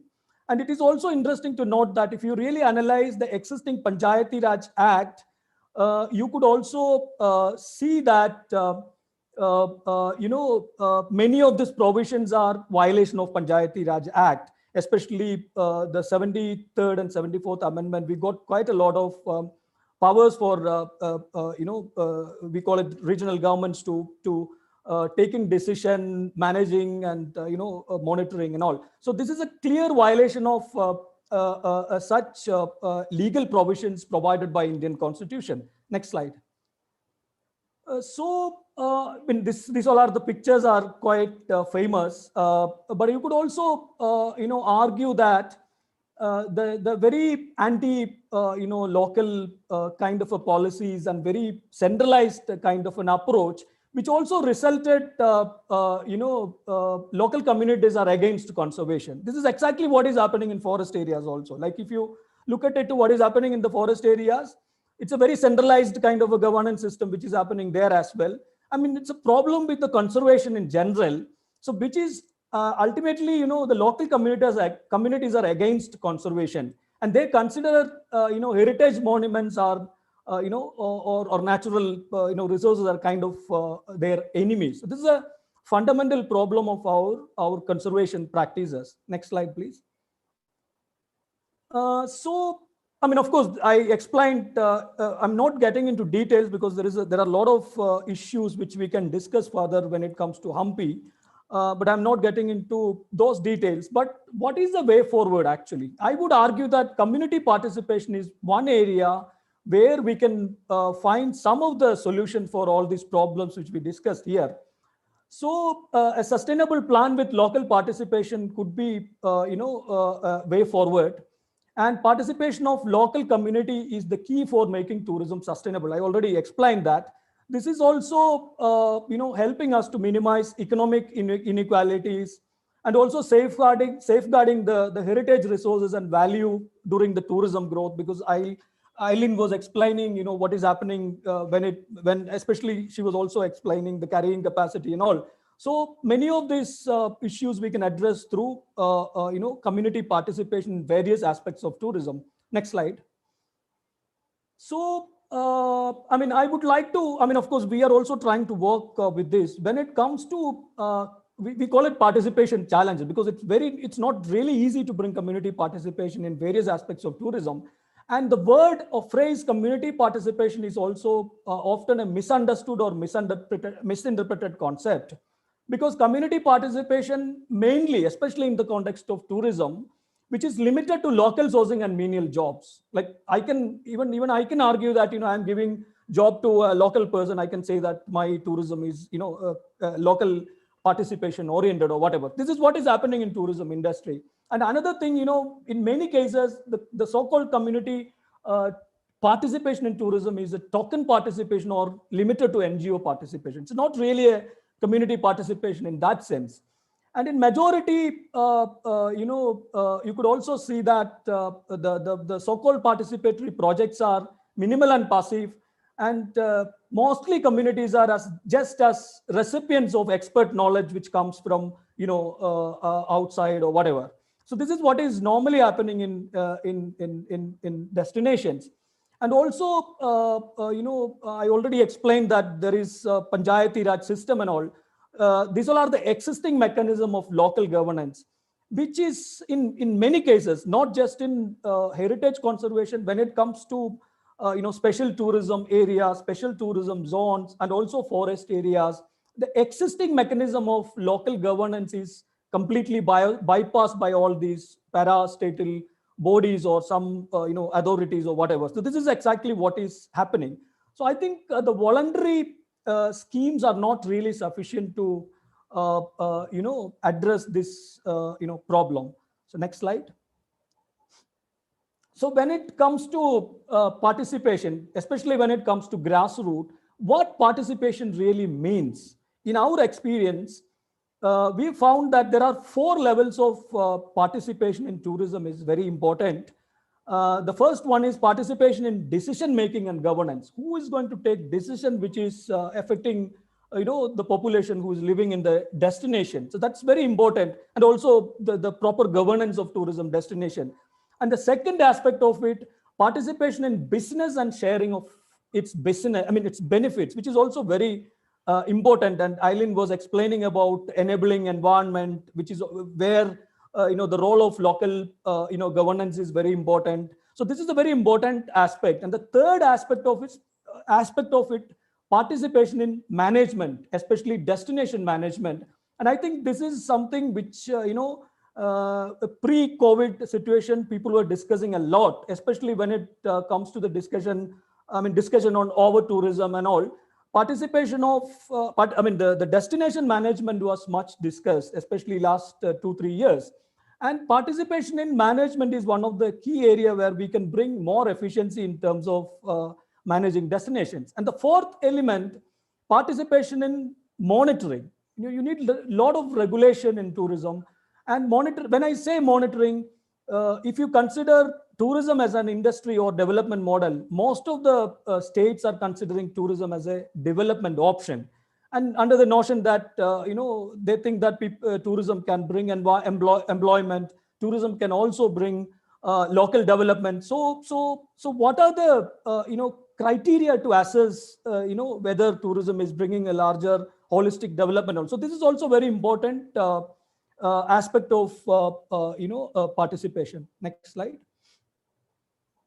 So I would like to, this is the second part of my my presentation. Before I stop, I would like to present one of our experience, which is an ongoing program, which is an attempt from us with Kerala government and a panchayat called Kutampuzha Gram Panchayat, which is in Ernakulam district, Kerala. We are trying to work with Panchayat to create a sustainable tourism policy at Panchayat level.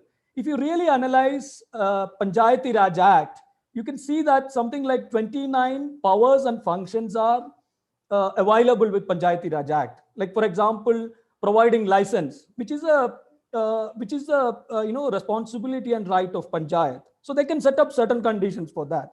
And now, as far as Kerala is concerned, after the 2018 flood, now every Panchayat is preparing disaster management plan in the context of landslides and flood and all. This could be an excellent document which can also use for tourism planning and all. So there are enough provisions, and also welfare of the people, like providing water, waste management. These all are provisions of Gram Panchayat according to the 3-tier system. And this could be easily used for tourism. And this is an attempt which we are trying to do with Kutambuja Gram Panchayat.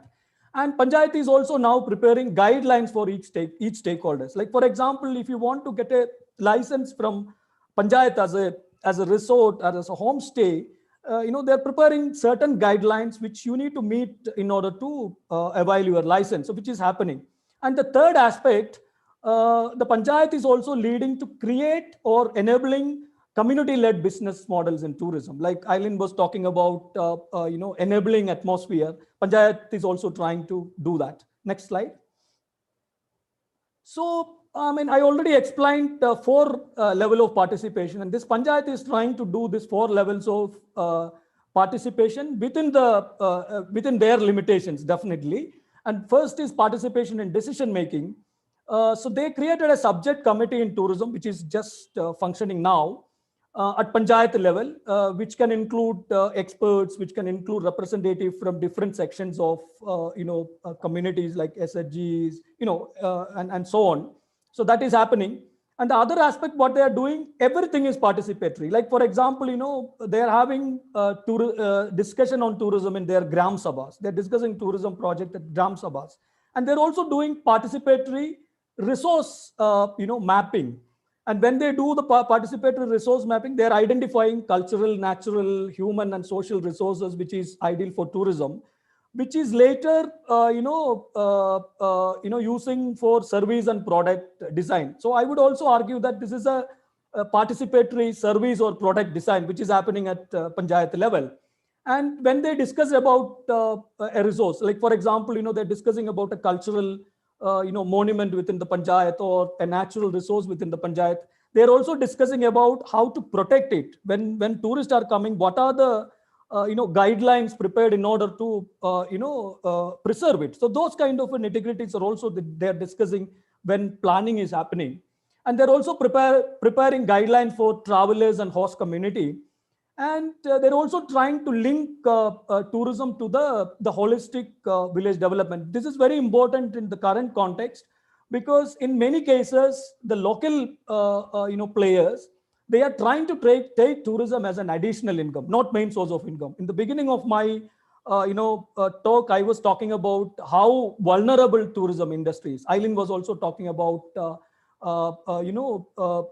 external shocks and factors affecting tourism. So people are trying to take tourism as an additional income as much as possible. So they're also trying to link it with other sectors like agriculture and so on. Next slide.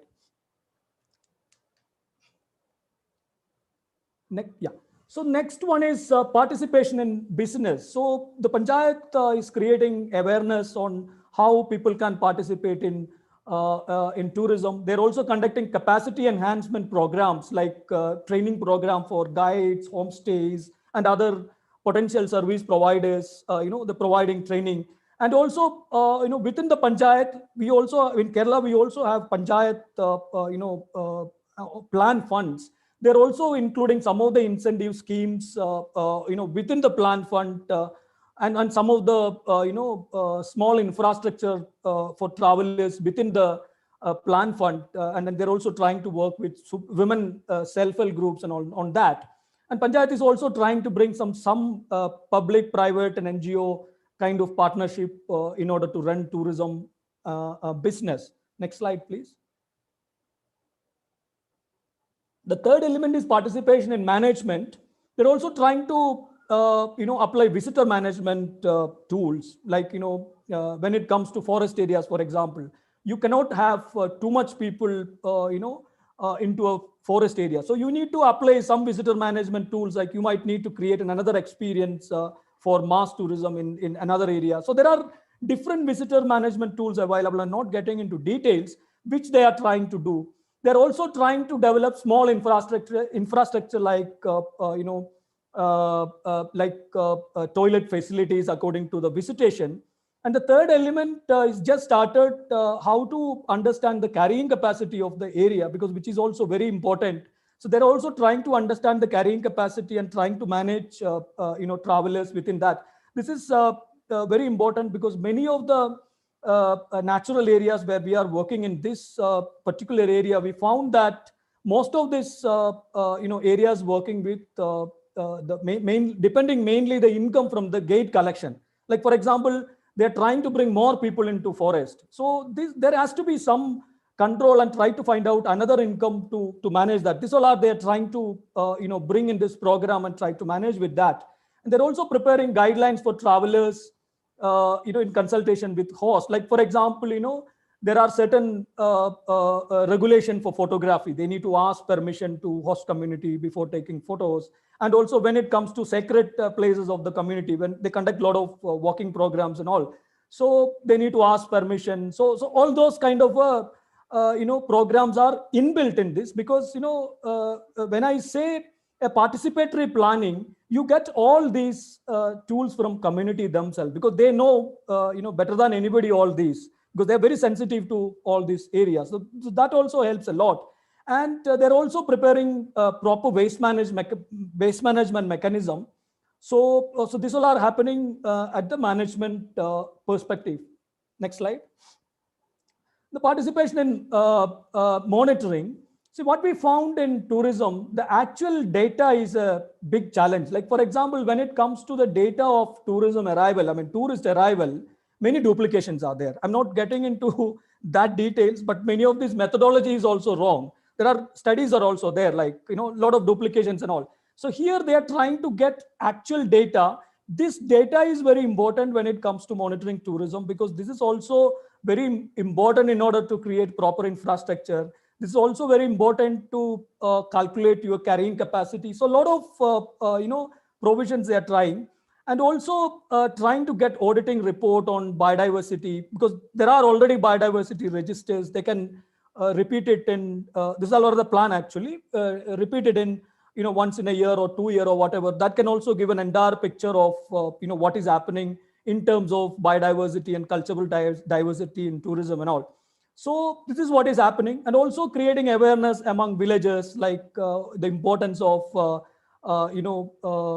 conservation and so on, and also local policy makers. You could also see that two pictures here. This is from a publication they prepared through, participatory, workshops and all. This is available for tourists, and this gives an excellent idea of, along with this and other aspects, giving an excellent idea of natural and cultural conservation of the area. And this committee is also giving a policy, time-to-time policy recommendation for the panchayat. The next one. So, and this is the committee, which is not a voluntary committee. This is a legitimacy of the committee is there, because it is, the committee is formed according to the Panchayati Raj Act. This is coming under the purview of Panchayati Raj Act. And of course, I already explained that there are 29 powers and functions, which is with Panchayat, and trying to use those provisions within the Panchayati Raj Act. And also this body is now trying to function as a lobbying body with local policy makers. Next slide. So, of course, I already explained that there is a program which is happening there called Walking Kutambura, which is definitely a 10 or 12 kilometer walk in the region, which the Panchayat and others with us, we developed through a very participatory process. Like we had a lot of workshop with different stakeholders and designed a tour program, and which is also giving a lot of business opportunities for local community. They are now working as storytellers. Some women groups, they are working as, they're providing food and other, things during the walk. Some of them are trying to make souvenirs. And for this entire process, they also did a cultural mapping. and which is also, as a result, which is also created a lot of awareness among local communities, which is also doing a lot of consumer education, and the local ownership of the program is also a lot. So this is I'm not explaining the real work. Probably we can discuss in later stage. Next slide. So I would also like to tell you, this Walking Kutambura program, when we designed the program, we could also find that, some of the cultural resources, which is completely ignored in the areas, are also now, people now, local community now understand the importance of preserving it. So a lot of positive experience this participatory approach is giving a lot of positive experiences, which is definitely answer to many of the problems which we have been facing. So I'm stopping at the moment, and thank you very much, Sept, for providing us this opportunity. And I hope we can discuss this. Little more time we have for discussion. Thank you.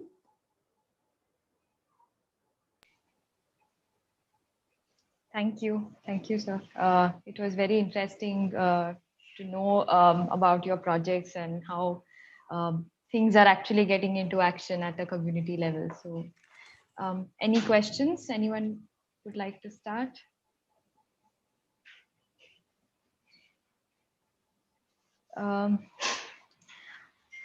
So could you throw more light on the criteria for monitoring tourism that you mentioned, that a community themselves come up with certain criteria and methods? Yeah. Actually, now some of the criteria is already there, and some of the criteria, like for example, I already explained that issues like carrying capacity, we need to work a lot, because which also need quite a lot of expertise.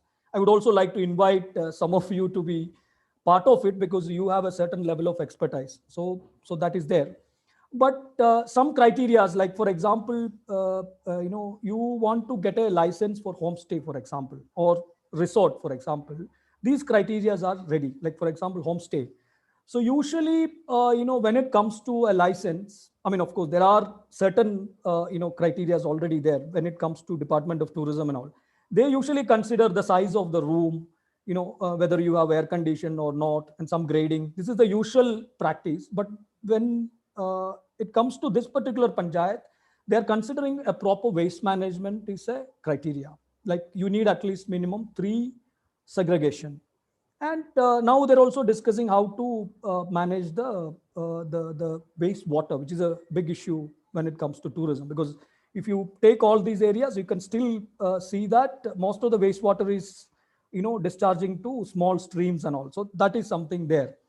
And also, for example, I already explained this walking program. So this walking program also, with the discussion with local community, they also prepared some criteria like, the timing of the walk, which should not, disturb the local, feeling and their day-to-day life and all. Because these all are, I already explained that these all are the experience we gain from our own experience also. Like, for example, when you go to famous backwater area in Alapi, Kerala, you can see that thousands of boats are trafficking, and which is violating the privacy of local women in that area. Like whatever you see as a traveler, you are interested to photograph. But the experience of a local person, which is not a fruitful experience, because whatever you do, you are being photographed. That's not a nice experience. I'm giving that as one example. So those kind of criteria, which is already there. So it's an ongoing program. Will take a little more time to legitimize everything, because it's also an attempt for us with Panchayat, because we are also learning basically. Meera Goradya is asking, have you heard of Sarmoli homestays in Munchiari? Yeah, we are in fact trying to work with Maliga is a good friend. So we are also now trying to cooperate. Like for example, we already started a discussion on how to calculate carrying capacity locally. We started some initial discussions and all. We are trying to take this forward. Thank you for pointing it out. It's a very interesting project. Eileen is asking, Eileen says, thank you for an inspiring presentation, especially in highlighting ways in which participation can work. I wonder in your projects, if you're able to capture local aspirations in tourism or elsewhere. Yeah, definitely. That's something we are doing. Like, for example, probably I could share some of the documents if somebody is interested. You can email me. Like, for example, we also developed a kind of a methodology. Like, for example, when we go to this place with Panchayat or others, there is a series of discussion with different right holders and stakeholders. And based on these discussions, the entire program is designed. Like, for example, we also do a proper resource mapping where community themselves identify what are the resources available for tourism. Not tourism, actually. What are the resources available in the village? Then they try to identify what are the resources which they can use for tourism. So when they identify such resources, they also discuss what are the resources which I can use, because sometimes like she was also explaining about, you need certain, because even in the community tourism, I would accept that there is a class issue. I mean, when it comes to Kerala, it is a class issue.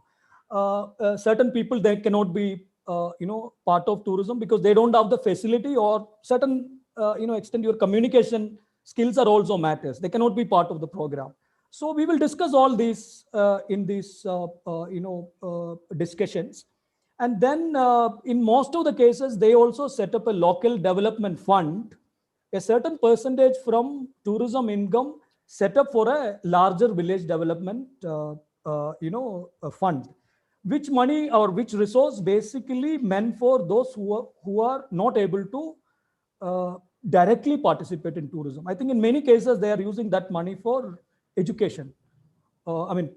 Improving, skills or facilities in, primary schools and all. This is what is they do. It's up to them basically. So this is how we do. So when this resource mapping and all there, during the resource mapping, they're also identifying the requirement of training, because what are the skills they require in terms of communication, in terms of hospitality, in terms of, certain extent, gender is also part of a training module, waste management, hygiene, intercultural issues. These all are part of the training module. And that's how it works. It's a long process. It's not easy. Like, for example, setting up one project completely, it may take 1 to 2 years. It's a very hectic, intensive, and process. That's why we are also ready to share this to anybody, because we would like to expand this model, because which we can't scale, because scaling is also important when it comes to a program like this. I hope I answered your. Poonam Verma is asking, why do you think the administrative heads don't trust communities to participate effectively? What will change this? And why Kerala is ahead of implementation of 73rd and 74th Amendment, which has paved the way for community participation? Yeah, of course, when the entire discussion, when the 73rd, 74th Amendment and all happened, Kerala took some advantage, definitely. But I would say Karnataka also initially did quite a lot of work on Panchayati Raj. I'm trying to understand a little more now. But Kerala definitely, they went through with this people's planning and so on. But your first part of your question, definitely why administrators are not interested, I would say it's power. Because when you are sitting in an authority, you get a lot of power, and you don't have to really answerable to anybody, because a bureaucrat is basically there for short term, and he can go whatever, maybe 2 year or 1 year, or after his tenure, he can go to wherever. But when it comes to a local politician or local people representative, he cannot really escape. He have to, comparatively, he has to face the questions of the local community. So that's first part of your question. And historically, I think the Panchayati Raj system in Kerala is working well. Of course, there are still a lot of issues. Like, for example, when it comes to tourism, still tourism is not a subject which is transferred to local self-governments. Like, for example, education, certain extent transferred to local self-governments like panchayats. Health sector is, a certain extent transferred to Panchayat Raj institutions. But tourism is not at all, transit. But these all are the small attempts. Maybe could be a role model for rest of the state also, which also require quite a lot of lobbying and so on. So I think Kerala is historically, I think in some areas they're trying to understand in a better way. And of course, there are historical reasons for that. A lot of social reformers, even Christian missionaries, and all part of giving good education to people and all that also resulted to some of the advantages which we have been talking about. Thank you. We have one more question. Vibha Chaurasya asks, can you please brief us about the impact of globalization on local craftsmen's products, both innovation-wise and quality-wise? I mean, of course, this craft is not not my area, but definitely now we are trying to integrate all those aspects into tourism. When it comes to souvenirs and all, we're also trying to work like that. But I also know some of the organizations, they are working with craft people. I would say there are certain positive elements also happened because of globalization. I mean, of course, we discussed a lot the negative side. Definitely, I'm not getting into that. When it comes to design and all, I think access to design and all, I feel a little more now because I'm also part of a group working with craft people in one of the northern part of Kerala. And we found that if you really consider last 10 years, the design elements of that particular project is really good, with a lot of interactions and people also. I mean, the advancement of technology also giving a lot of access to resources like good resource people and resources and so on. So in that sense, I think there are positive elements of globalization in this particular sector. Beyond that, I'm not an expert to answer that because I don't have much experience in that sector. Thank you. Thank you so much. I think it was very well linked, not a planned one, but a very good link between the first presentation and the second one, where we could actually see certain parallels between the ideas in both. Now I now invite our next speaker, Meera Goradya. She's the co-founder of the Creative Dignity Network. She's a TIS graduate and has worked in the craft sector for over 3 decades.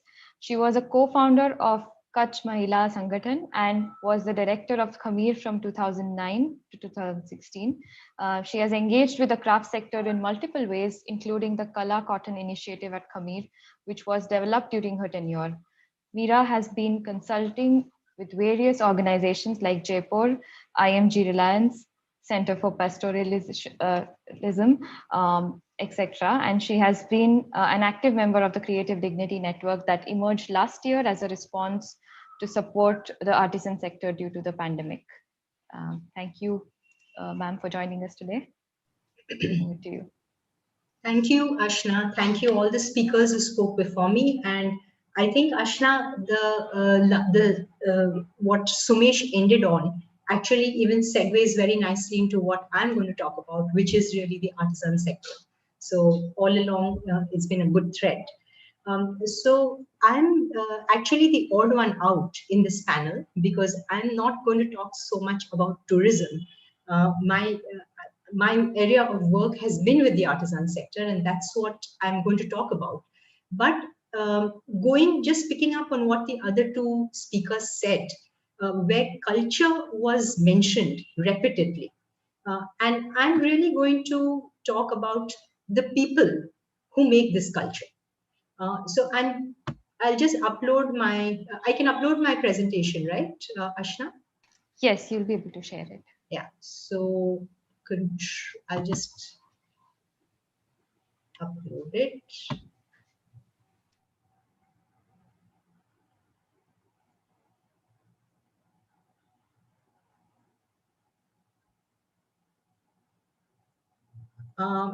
Yeah, can everyone see my screen? It's still loading, ma'am. Yeah, we can see it now. Okay, so, because I think we've had two presentations already, I thought I'll just start on a slightly lighter note, and I'll start with the ending of my presentation rather than the beginning. So I'm just going to go to the ending, and that should set the context of what I want to share with all of you today. This is a small video that was done by one of the volunteers in the network I'm a part of, which is Creative Dignity. And it's for 5 minutes, but I think it will give us a little respite from, just a little required respite. Maybe everybody's a little tired.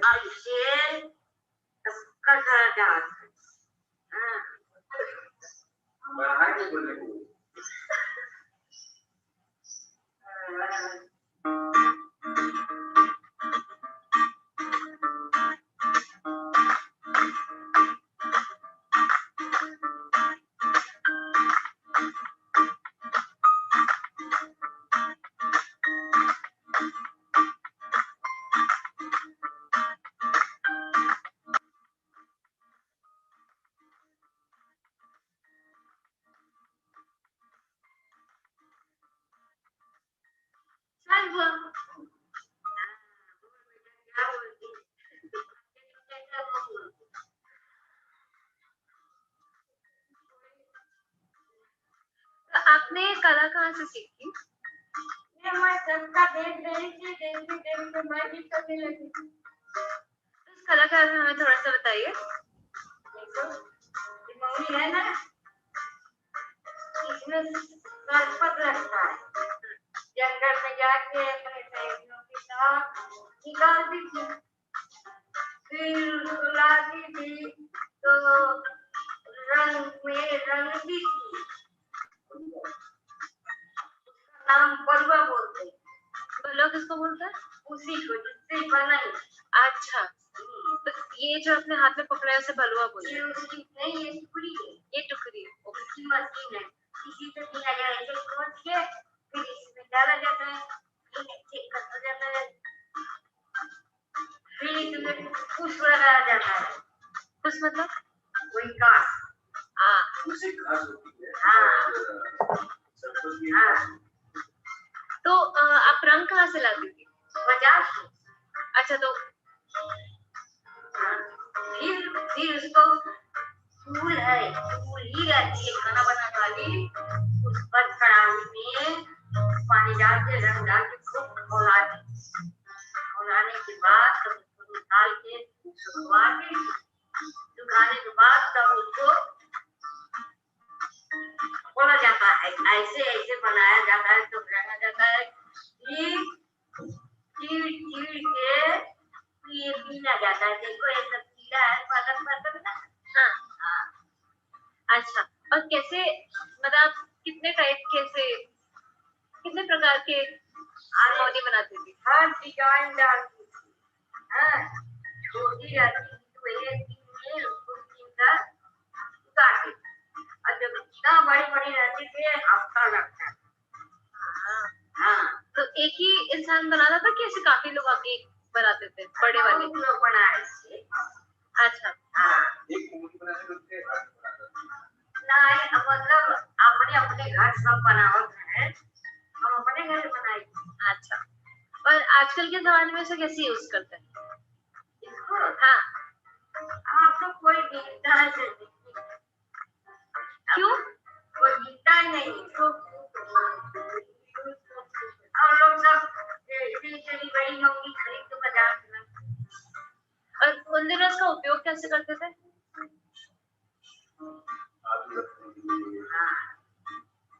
उसमें पूजा दाना खाते थे लोग,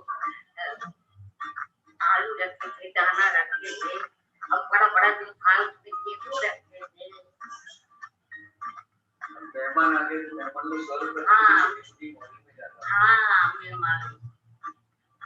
आगे वाले आगे पीढ़ी को ये बनाने आता है ना, तो उसको सिखाना चाहोगे? सीखा तो सिखा दे बाबा। हाँ, ये लोग करवा न करेंगे तो बुझाई कहाँ? हाँ,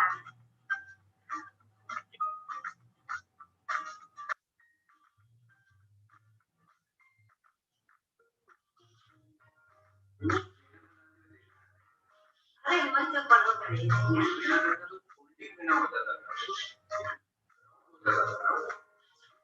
दबकी रही, दबकी में कपड़ा सी के पानी लगा के पूरा लगा के जाएंगे आपकी उम्र कितनी है बुआ? 17 साल का है।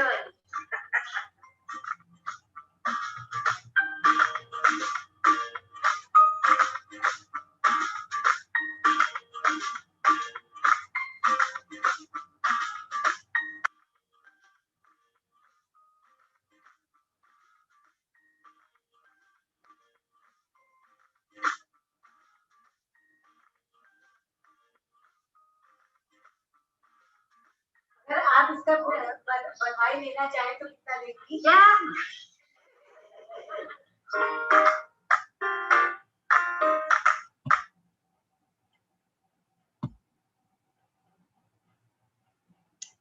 Okay, sorry, that video was a little long, but I thought it would be nice to just have a little break in the presentations and to just get a sense of, sorry, one sec, something's happened again.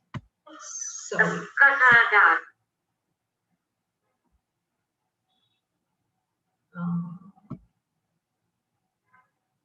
I'll just upload it again. Yeah, anyway, I think the point I was trying to make is this is basically probably how culture gets made. That here was this woman, a simple woman living a simple life in a village, knowing the region, knowing the natural resources around her, and using her hands and her creativity to make products which they not only used, but use them and design them for social and cultural meaning, symbolism, which brought the community together. And this is the culture that we are talking about, which has now undergone a transformation, but which continues nevertheless to remain local. And to the extent that it is local, it has a significance for tourism, but not only for tourism. I think it has a significance for rural development and economy as a whole. So I'm just going to share my presentation again and begin from the beginning of my presentation. Sorry, I'm a little challenged with all this.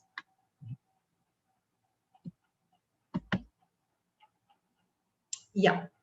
Can you see my screen now? Yes. If you could please make it full screen. Yeah, I will. Yeah.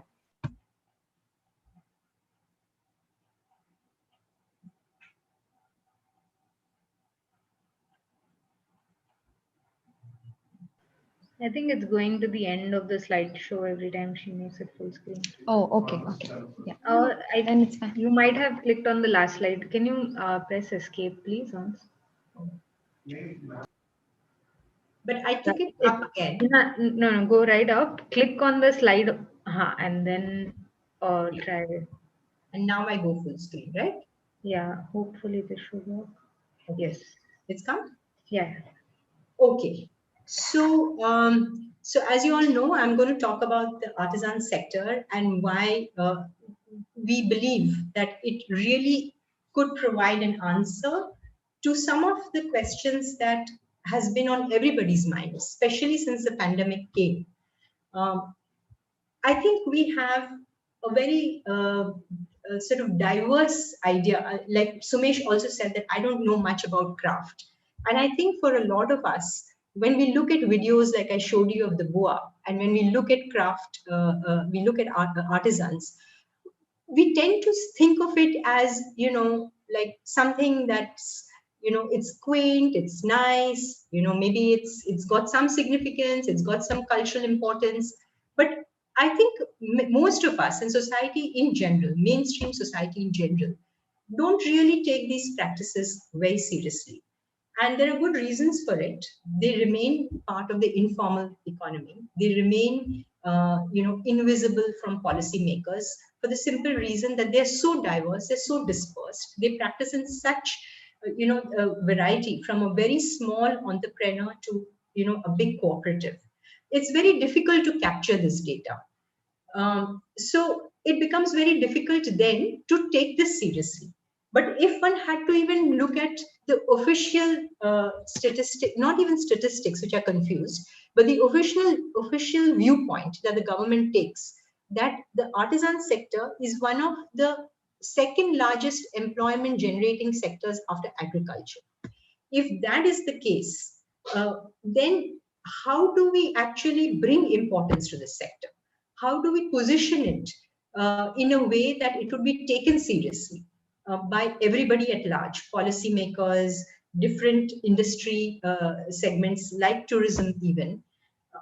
What is it? How do we position it? How do we understand it?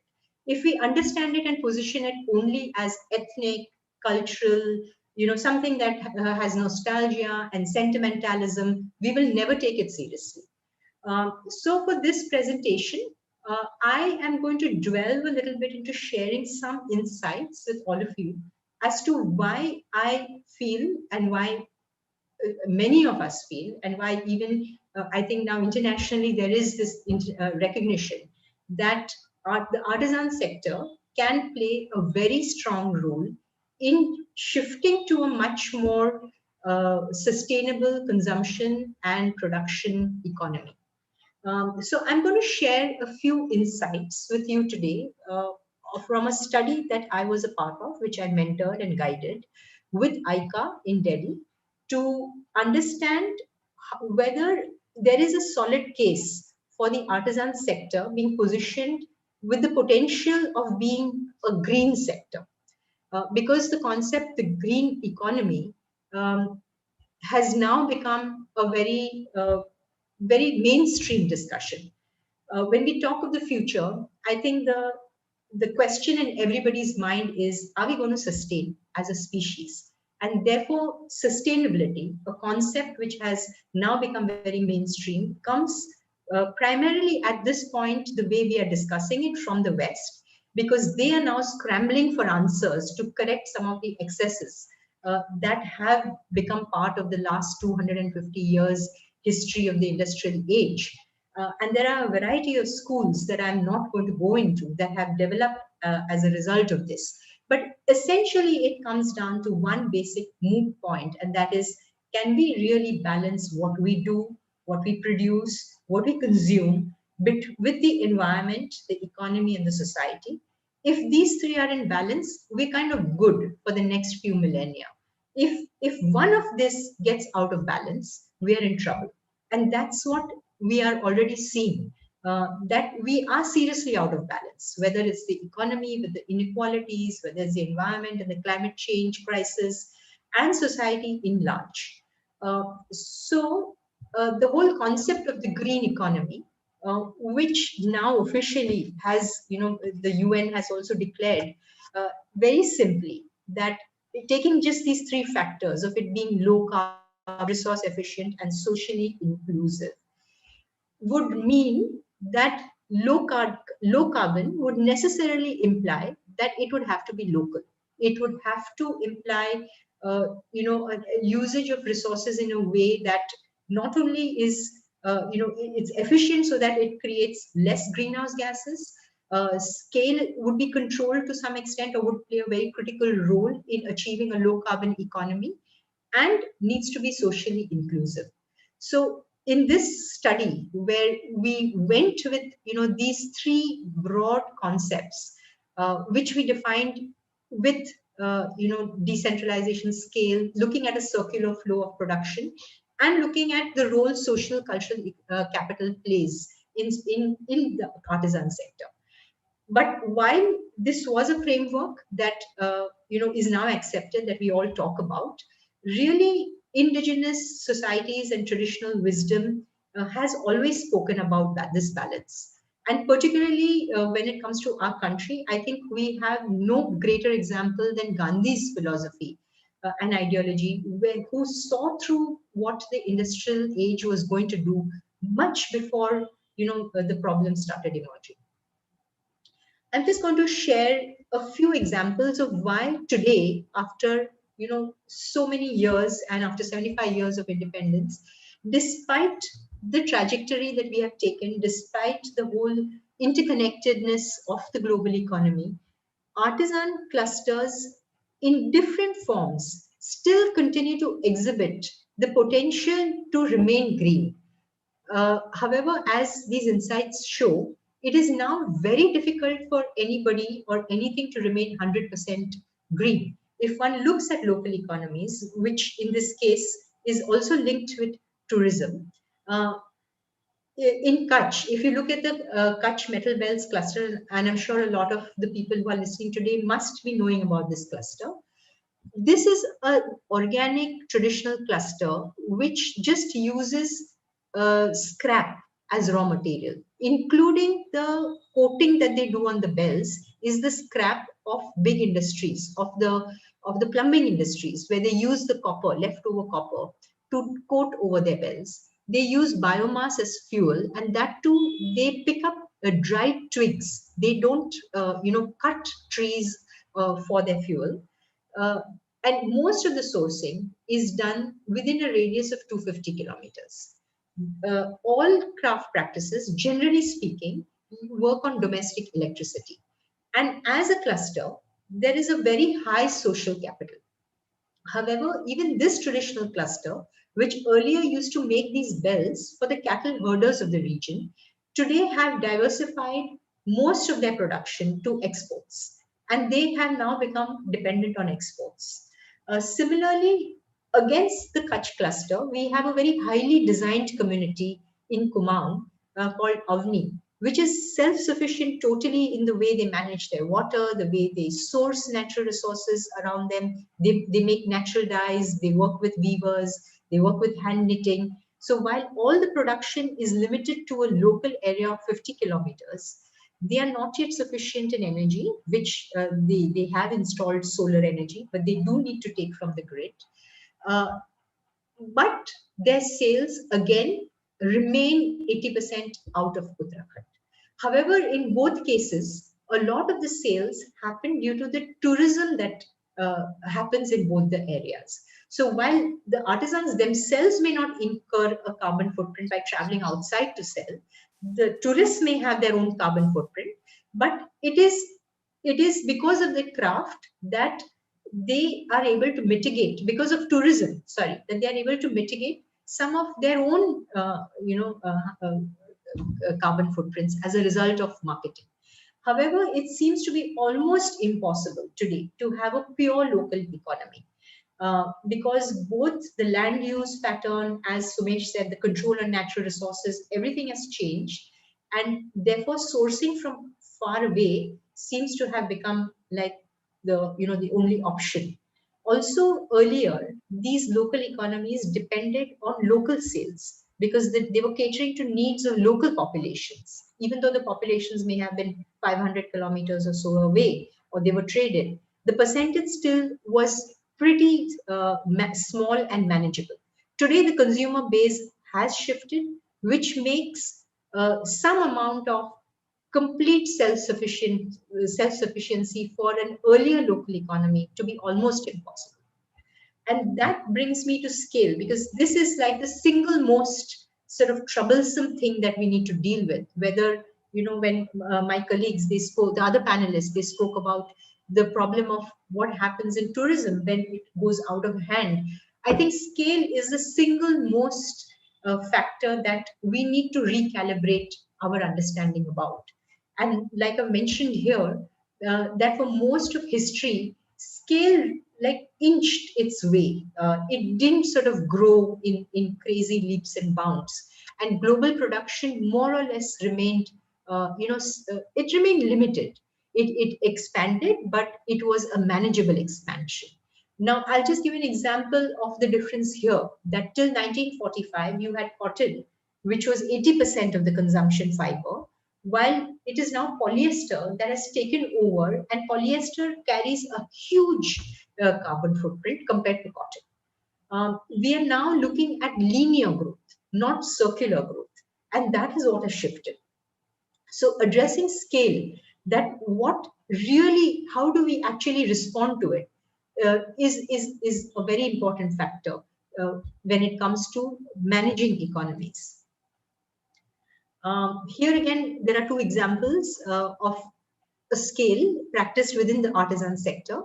So Purely is this very small design company, again in the hills in Uttarakhand, and they use everything. They operate from the home premises. They recycle the dyed water that they use umpteen times till they actually wear out of it. There is zero wastage. If there are flaws in the material or the dyeing, they actually incorporate it into their design. So they design with what they have rather than they go to the material with the design. They allow the material to dictate their design. But they cater to a very niche market, and they have consciously kept their scale to a manageable level of 50 artisans whom they support. In converse to that, I mean, not reverse, but parallel to that, or a completely different case to that, is the Pochampally Craft Park, which was built at an expense of 50 crore. The infrastructure costed 50 crores. It's completely export oriented, uses industrial energy, was built actually designed for 2,000 artisans, but has barely been able to cater to 350 artisans till date. So even the compatibility of what scale works for which kind of enterprise becomes an important decision. We found through the study many other curious, I wouldn't say contradictions, but curious insights, which actually makes one realize that there are no black and white ways to understand things. That sometimes you can take a situation and work with some very basic principles, which can apply even in something that may seem very contradictory. So Bodhi, which is a design unit in Baroda, it's a block printing unit. They use mainly synthetic dyes, but because of their the way they have calibrated their water management and treatment, they have zero waste. And despite high usage of synthetic dyes and toxicity, they have managed to treat the toxicity, and they have a clean certificate from the pollution board. Whereas natural dyeing units use far more water to process 1 meter of fabric than say industrial units do. But of course, the flip side is that the wastewater does not damage, the groundwater, or does not create toxicity in the environment. But even block dyeing units, for example, today that you may visit, most of them blend synthetic and natural dyes together. So it's an evolving, artisan practices are evolving. They respond to the environment, and the environment keeps changing its dynamics, especially with our organization for scale and the whole link with the global economy. It needs to constantly create this balance between what the artisan practice stands for and where it negotiates with the mainstream. So each unit, for example, has its own mix and recipe of their dyes. And while generally speaking, one tends to write off all naphthol dyes, we found that not all of them are carcinogenic. Very simple innovations can actually go a very long way. And artisans have been trying that. We found that in all our studies again and again. And ultimately, it comes down to managing the use of energy, which in most artisan units is all domestic energy, since most of the work is done by hand. So that itself becomes a very important parameter to consider the green quotient of artisan sector, the sector. What it implies is really getting into deeper studies to calculate this and to see how this can then be organized for a future economy. Likewise with water, likewise with chemical management. And really it's really a question of not debunking one thing for another, not being nostalgic, but really calibrating. And solutions. There are plentiful solutions at the local level. There are lots of innovations tried by local innovators. But because of the dominant industrial economy and way of thinking, all the solutions that we think of are just designed for scale and centralized production. And that's where the artisan sector actually poses a challenge, because they need to come out with very different solutions for the problems we all are going to face and are facing already. The biggest sort of factor that was going for the sector, or is going for the sector, is really the socio-cultural capital.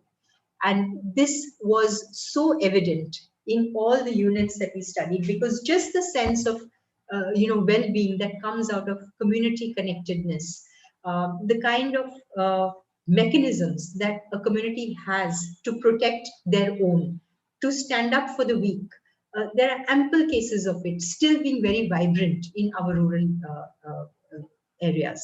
And this is something we cannot afford to lose, because as more centralized production occurs, as more commercial interests set in, we are at danger at losing this sense of community. While artisan practices within a community keeps the community together, it fosters this ethos. And it's time to recognize that economic wealth is not only financial wealth. We need to look at other kinds of wealth. There is a whole different knowledge repository. Somesh also spoke about resource mapping and cultural mapping, and that's such an important exercise that they have undertaken. This, before we begin to lose all of it, it's the knowledge that these communities have carried through so many centuries, and we are just on the cusp of just throwing it all away, just because we are not able to understand the subtlety and the sophistication of this. So it again brings us back to Gandhi, who really is the person we should have all listened to at the time of independence, where he really made it so simple, saying that at the heart of it is really the well-being of all. It is about community. And I think even the pandemic has shown us that, how isolated people felt. And wherever communities were still robust, they were able to come rally together. They were able to support each other. Even in artisan practices, where the raw material was sourced locally, like in the case of Kala cotton in Kutch, they were not dependent on broken supply chains. They were able to get back to their feet much faster, because again, having the access to their local economies and local resources.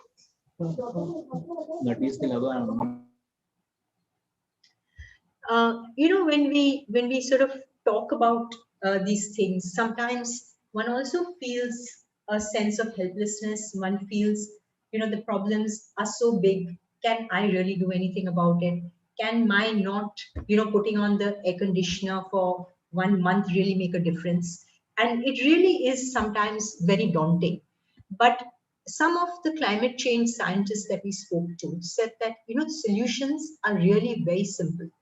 You just need to first, if everybody just reduced consumption by 30%, it would solve the major part of the problem, which for me was an eye-opener. The second principle that I was recently reading in one of the schools of sustainability, called Regenerative Capitalism by John Fullerton. He has 8 principles of his theory. One of those principles is called the edge effect abundance, and it made a lot of sense to me. It basically means that where one dominant pattern ends and another dominant pattern begins, in between those edges, you find the most diversity, the most innovation, the most out-of-box sort of occurrences. And from that, you can have a lot of insight into building future solutions. So, for example, he gives the example of a mangrove, that where the sea ends and the land begins, you have the mangrove. And the mangrove is very distinctive. It has a huge diversity of life. It has a very different kind of ecosystem. And like the craft sector, it is very diverse. There are so many examples and ways of being. There is so much knowledge over there that from there and from the innovations there, one can actually develop solutions for critical scale and adaptation. So the other principle, which again was put forth by many thinkers, but also put forth very nicely in Ilaben's book Anubandh, where she talks about the 100-mile communities. And she said that if communities begin calibrating and moving towards consuming at least 50% of all products and services within a certain radius, she talks about 100 miles, but it's an individual choice that one can reasonably make.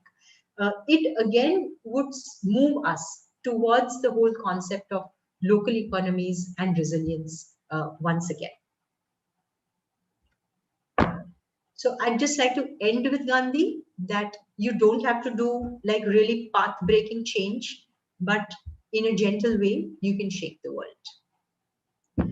I'm going to end my presentation there because I know that the topic of this webinar is really focused more on tourism. So if there are any questions that people have that they'd like to bring about the connection between tourism and the artisan sector, I'd be happy to take that. There have been some interesting experiments in this regard.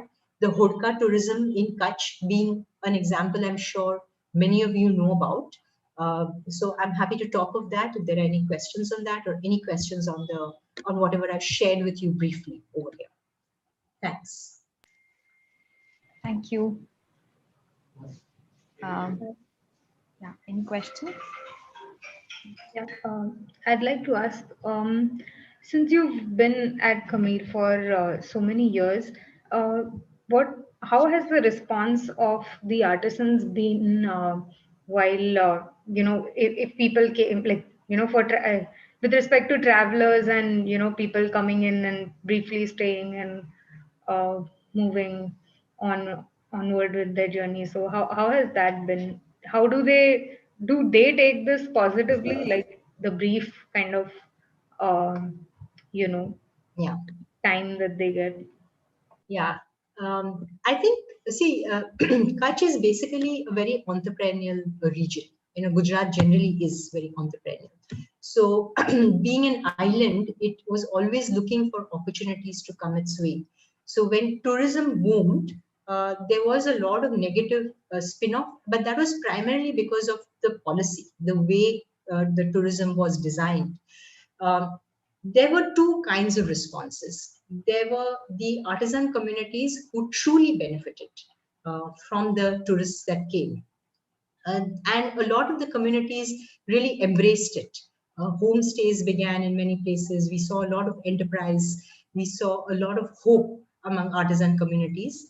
There were some communities who did not really want, who were more conservative, and because of their religion, and they did not want the women in their family, they did not want the young in their family to be exposed to the outside influences, but they managed to create safeguards. Like Eileen said, that people are highly adaptive, they find ways. They managed to create safeguards of how they could continue to engage with the tourists without really damaging what they wanted to protect. In terms of the environmental implications, it did go out of hand quite a bit. But on the overall sort of scenario, I think Kutch became a brand. It was always a brand, but the tourism and the campaign that the government did made Kutch an overnight brand. But some things really helped, mitigate some of the damage. Particularly what happened with the whole Hodka endogenous tourism project.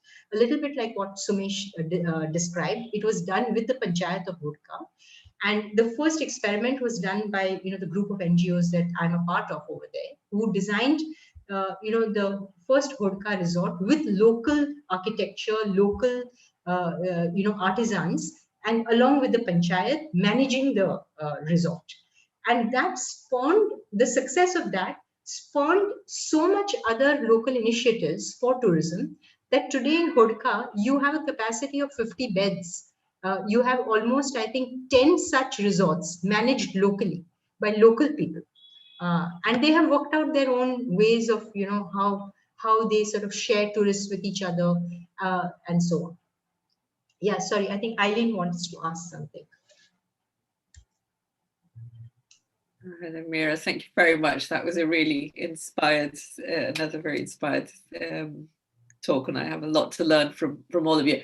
I don't think you should apologize for not being about tourism, because I think, on the contrary, the problem is crafts too often get shoved into tourism. And the local ladies will make crafts and sell them to tourists without really thinking how the industry works, how the players work, whether it's what they want to do, whether it's viable, whether it has a long-term sustainability for them as a community, as an economy. So I think seeing examples where you put the craft first and supporting and understanding craft, if it then happens to serve the tourism industry, fine, that's a bonus. But it's the tourism industry shouldn't be driving it, because if we want sustainable crafts, and I think we are all learning to learn back from sort of indigenous knowledge and ways of doing things and so on. You create the right conditions for the craft to continue, have multiple markets, and then tourism is like the top layer on it. And I think your biggest challenge is actually trying to maintain that bigger base layer, which sells to other markets, local markets, might use internet and postal and everything else, but it's the tourism just is the sort of side product, side market, if you like. And I think that's the world has a lot to learn from India, and particularly in sort of how crafts are supported and things. And I think this is a great example of that. Yes, very true, Eileen. You really sort of captured the essence of it very well. Thank you. I think we're talking of a creative economy as something that's healthy for us as human beings and for the planet.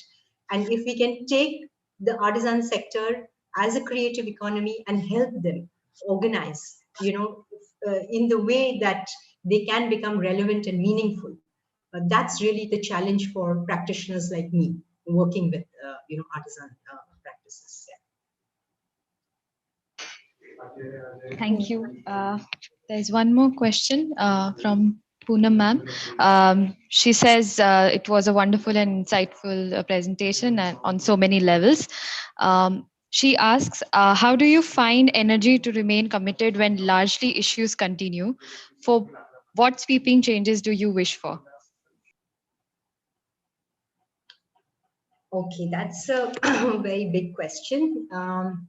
Well, I think when I meet artisans, like I don't know if all of you got some sense of it when you saw that video of the Moni.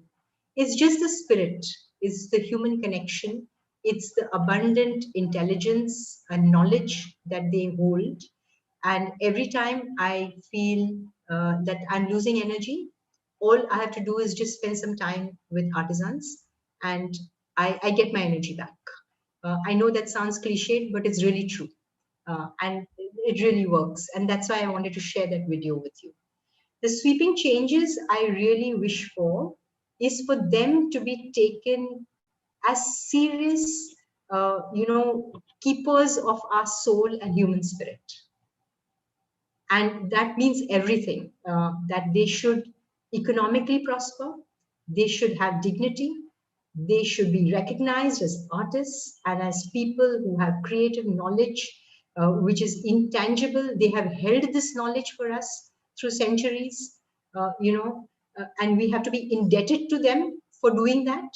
And for the government to actually recognize that they are a serious economic force, and to make the necessary allocations to take them seriously like that, as they should. I mean, just to give you an example, the government has almost 17 ministries and 32 departments that deal with the artisan sector. How is a rural, vulnerable producer going to deal with this? I mean, it's impossible. So even if you just had to recognize that this is an economic force, a creative economic force, and set up a ministry that looks at the sector as a whole, that itself to me would pave the way for taking it as a serious industry.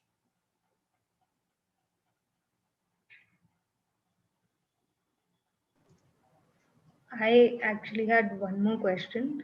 Coming from the background of having lived in an urban kind of environment all my life, and most of us, I think, over here, what would you, how do you think would be a a good enough way to engage with the artisans in a way that we don't have this approach of, we are going in to help them with something, because I see this in a lot of places, and I don't think they need help per se, but just like, what's a sensitive sort of attitude to have, uh, and a constructive sort of engagement with them?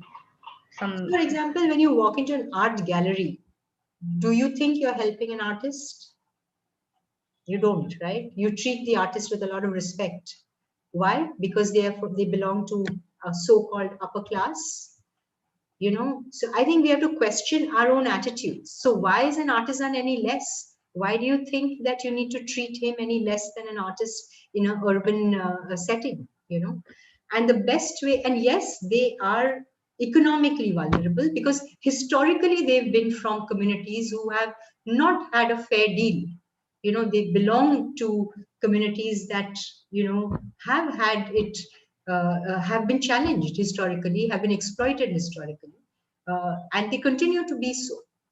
Of course, a lot has changed since then, and that's the reason why one takes that for granted.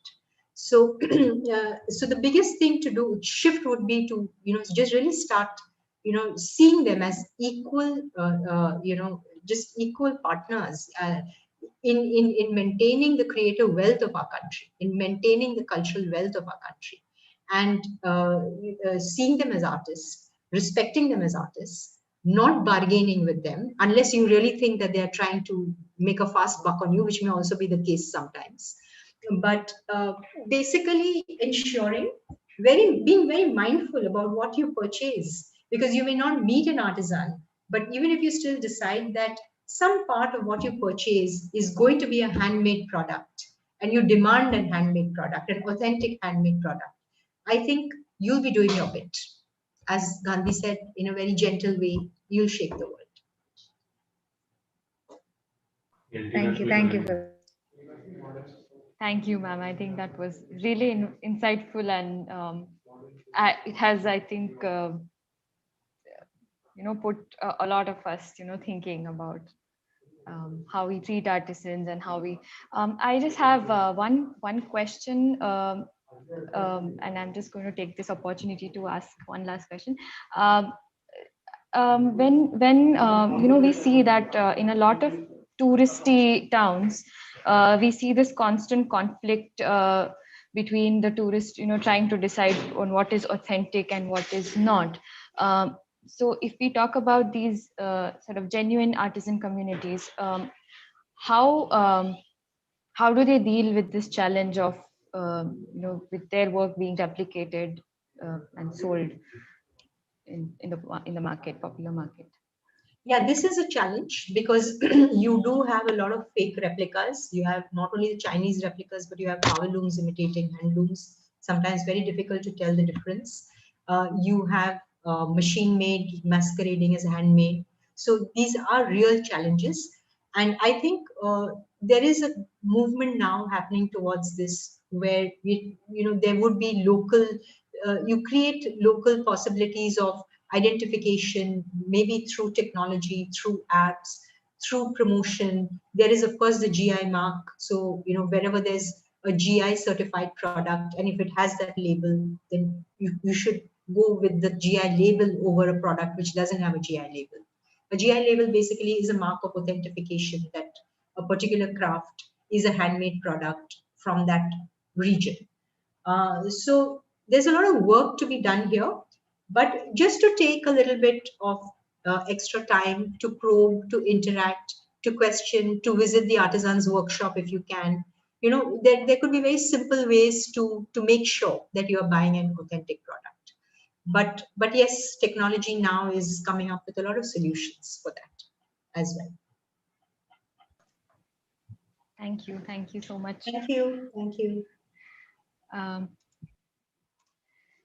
We now move on to our final speaker for the afternoon, Mr. Pankaj Manjunda. He is the founder and CEO of Org Traveler, an interdisciplinary startup project which in heritage and cultural travel space based out of India.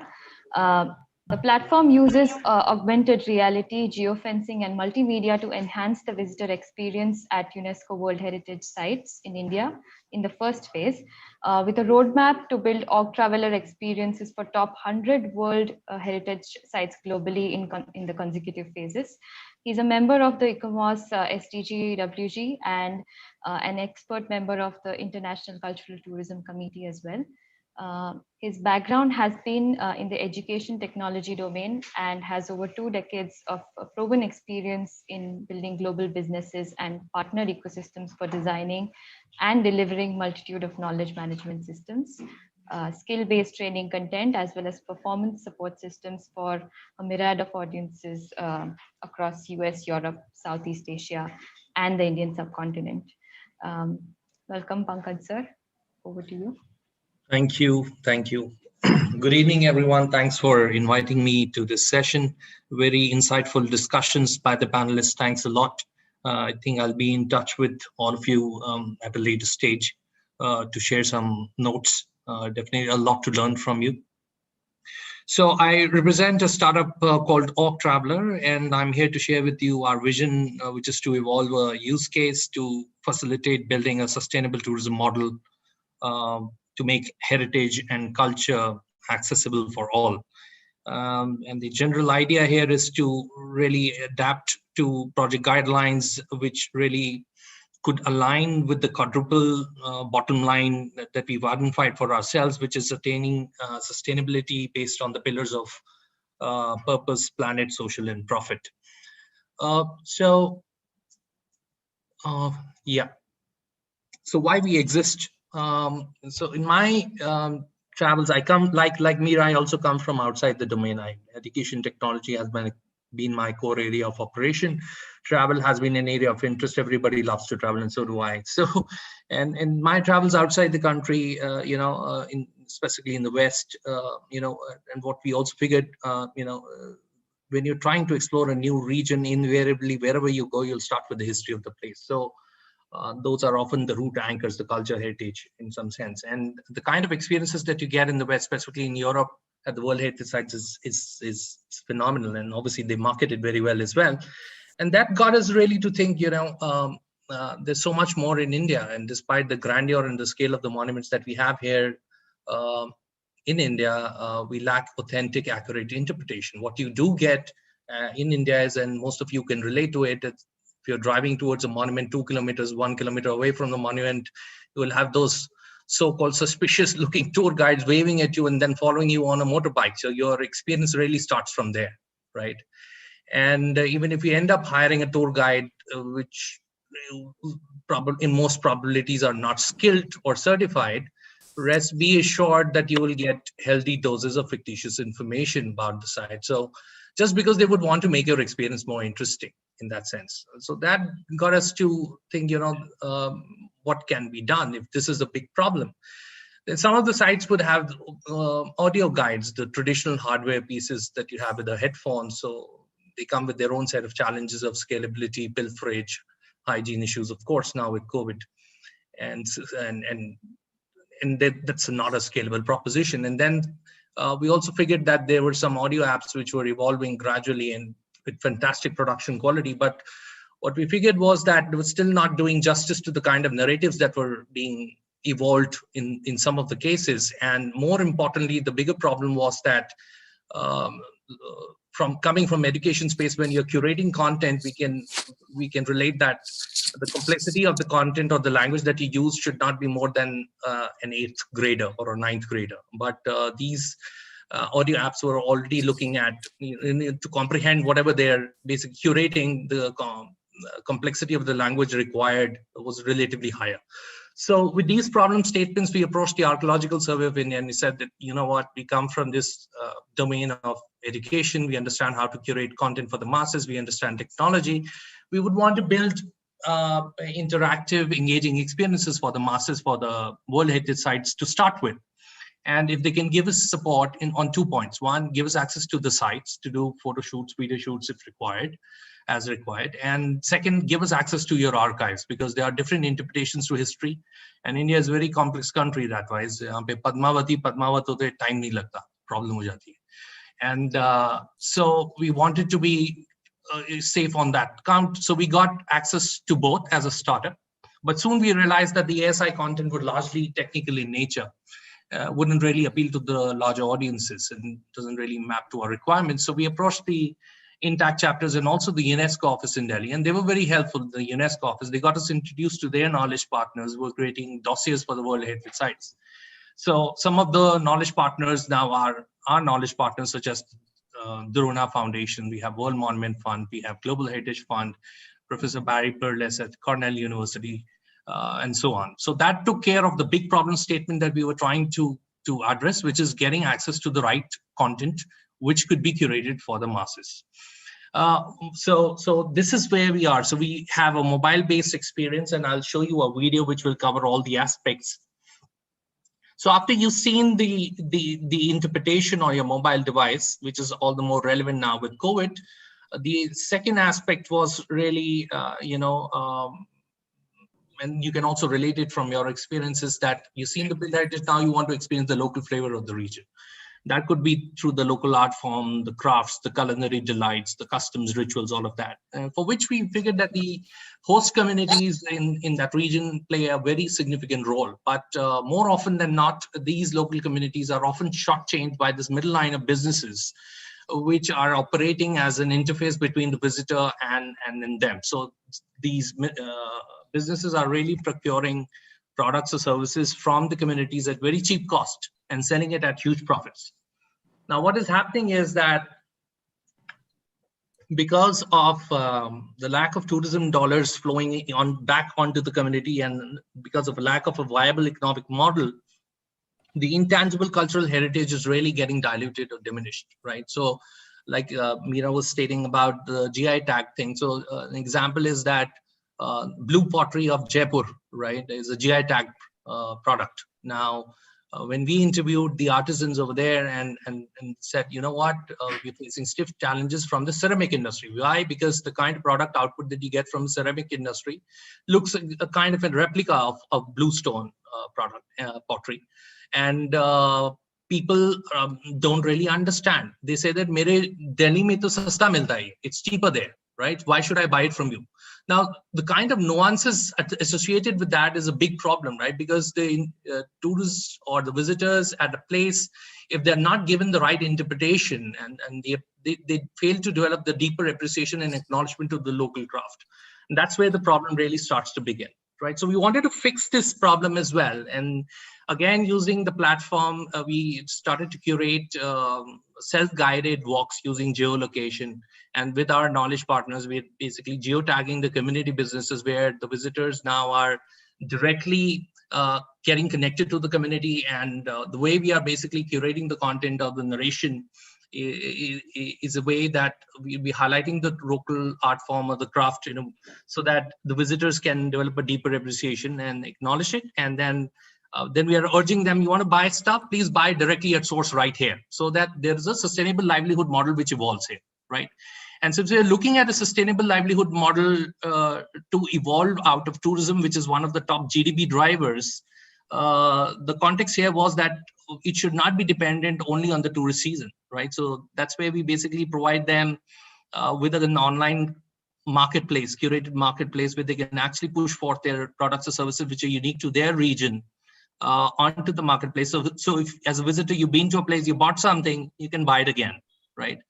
And for that, also coming in from education space, we do understand that the communities, if there is a demand that we are able to generate, then capacity development is going to be a big next step to look at. So we already have tie-ups with entities or communities, not-for-profit organizations such as FICCI, SEDF, and some more. We're working with the communities in capacity building in that sense. So they basically look at, and there's a separate platform that we've evolved for that.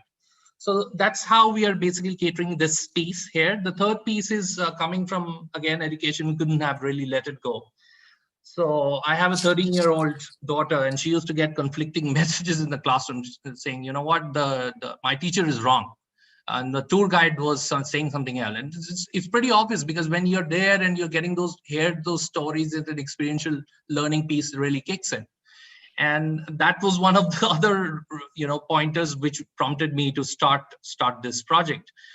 So what we've done is that the idea here was that how can we evolve the World Heritage Sites to be more as knowledge dissemination zones rather than being picnic spots or Instagram opportunities, right? So we have a tie-up with Macmillan Education in India, which is one of the top publishers.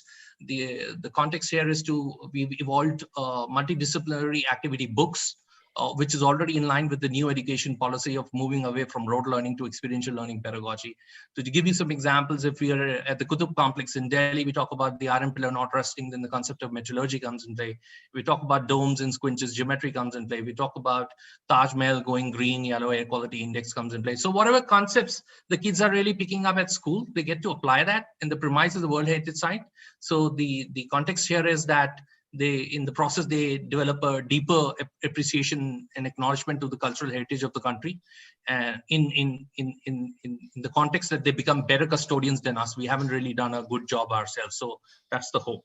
And while we do this, we've also tried to align these with the Sustainable Development Goals of 11. There's also 8. There's a 12B here, could be 1 as well, and 4.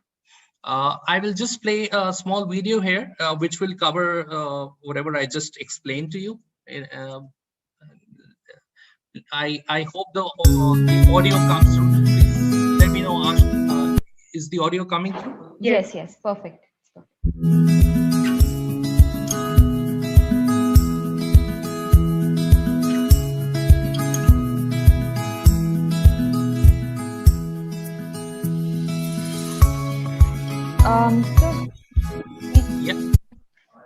We cannot see the video. Okay. We can just hear the sound. All right. So should I turn off the sound and then probably play the video? Let me try and play it again. Yeah. Is it playing? No, not yet. Let me stop share and then share it again.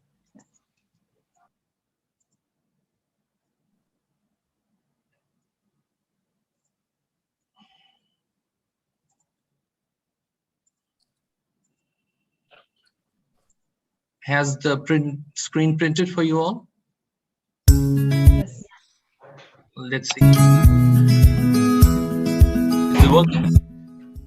No, we can't see the video.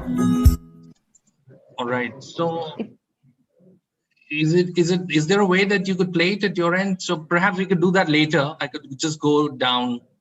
Okay. I'll just, yeah. Yeah, Ashna, you could play that a little later, right? Yes, yes. So the video essentially played out how the augmented reality, experience really evolves. At a very base level, you have multimedia annotated interpretation with images, videos, related text, audio, all of that. And we try to mimic the black audio guide the hard way. In an app format, and goes to and obviously the content is curated by knowledge experts, which are globally renowned. Moving on, since we were looking at heritage interpretation, this is another project that we did. I will not play it.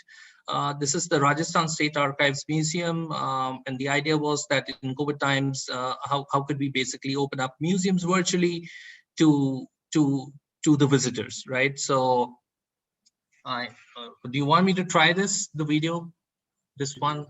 Sure.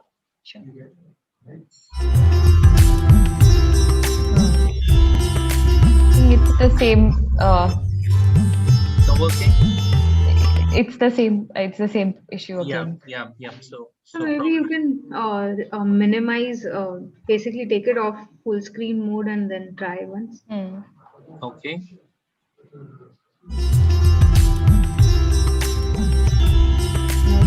No. Does it work? No, sir. would you want to basically take control of the deck at your end? I think you have it, and it basically links up to the videos on YouTube. So probably you could try that. I could stop Yes. sharing it. Yeah, maybe you can just send the links on in the chat box, and that should be fine. All right, so I could do that.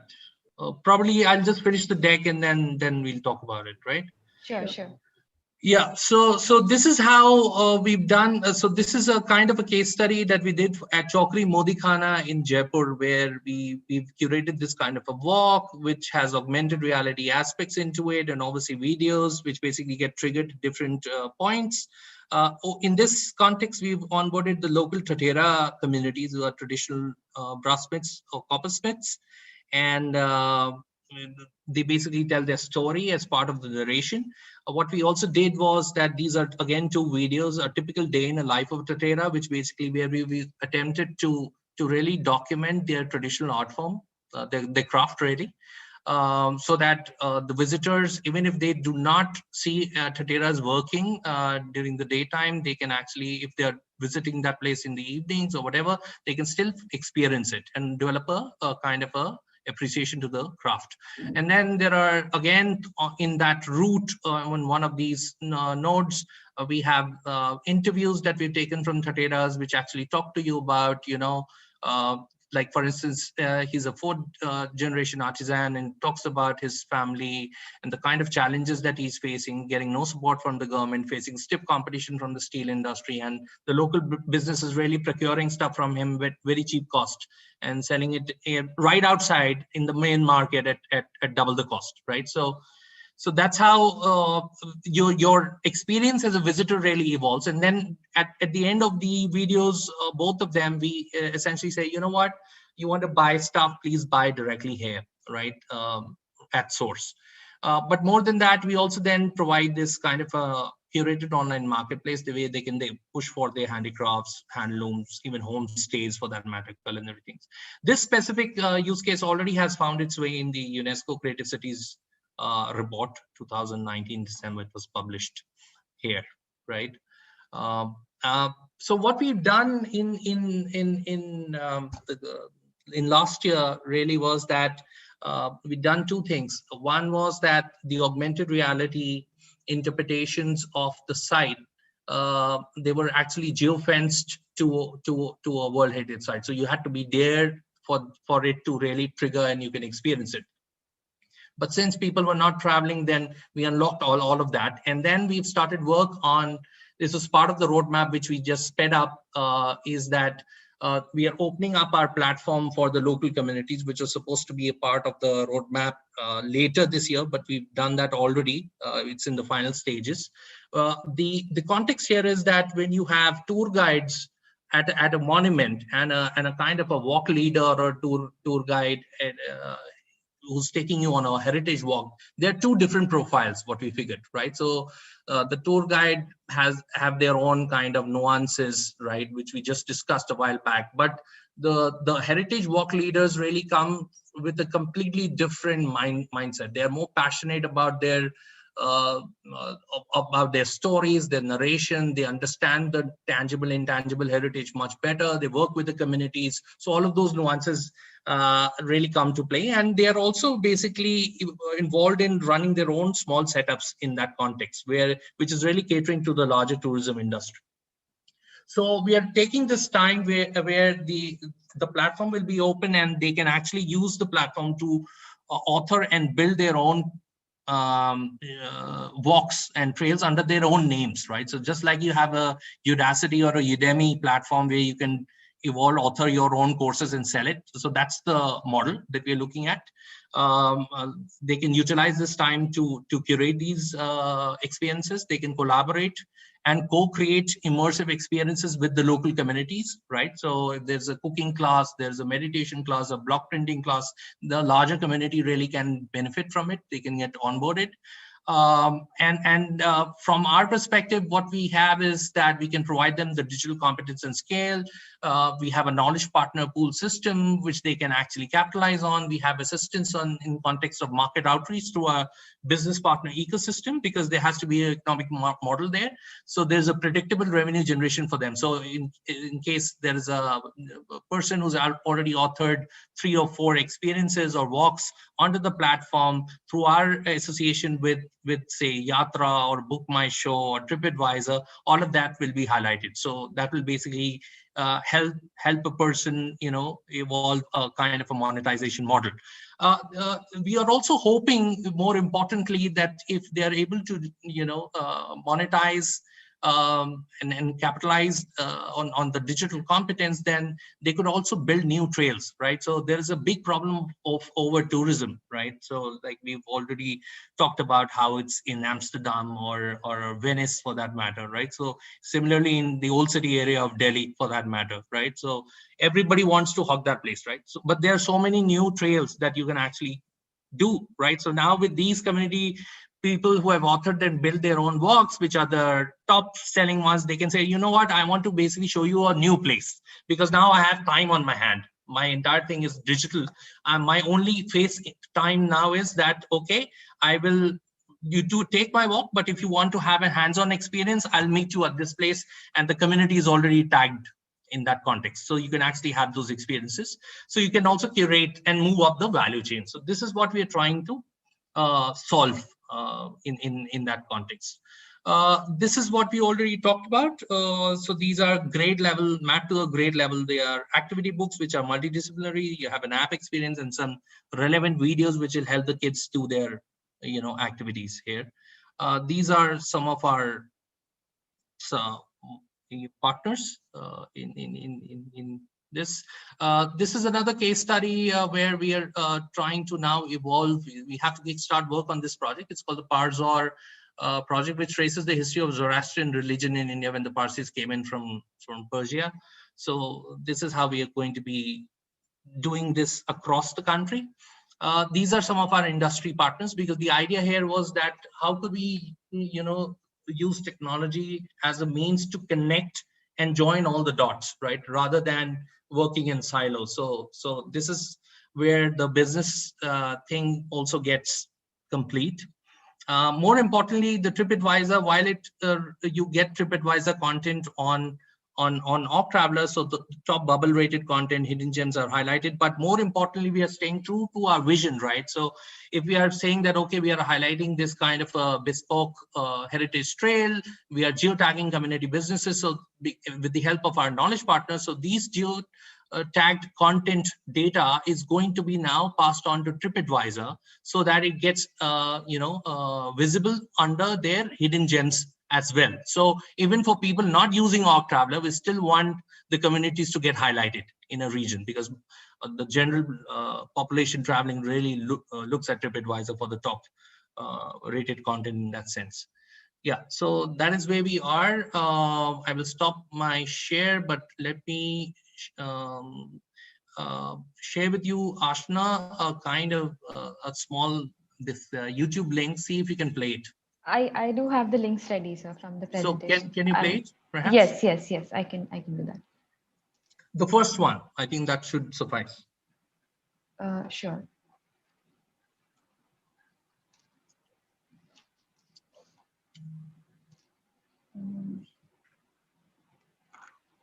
Just a second.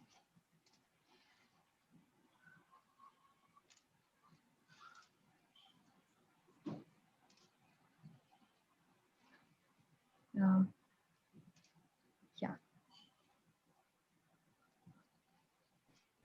Can't hear.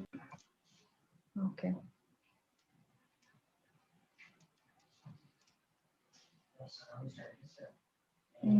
That's okay. I could give you the commentary. Okay. Right. So you could select your language, right? You could select your city, and for the cities, this is the kind of interpretation that you get, right? For a site.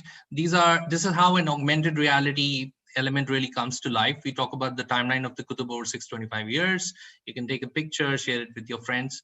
And like I shared with you that during COVID, we basically removed the geo-fencing functionality. So this is how you can actually now experience, you can get the multimedia experience, but also the AR experience wherever you are at your location. This specific recording is done again on my mobile phone. We talk about the Alai Minar, which was never finished, right? And how it would have been if it was ever built in context to the Qutb complex, the Qutb Minar, sorry. This is the Jantar Mantar in Jaipur. Professor Barry Perlis at Cornell is our knowledge partner. We talk about the Samrat Yantra, which is the tallest in the world, and you can actually open up a portal, just walk into it, and you see how it is from the top. And get these kind of interpretation. This is again the Samrat Yantra, the sundial. So on the right, you have different time zones. So you click on the time zone and see how the sundial, the shadow really moves. This is again another instrument, Nari Valaya Yantra. We have the winter clock and the summer clock and how it really moves in context to the sun with the entire narration.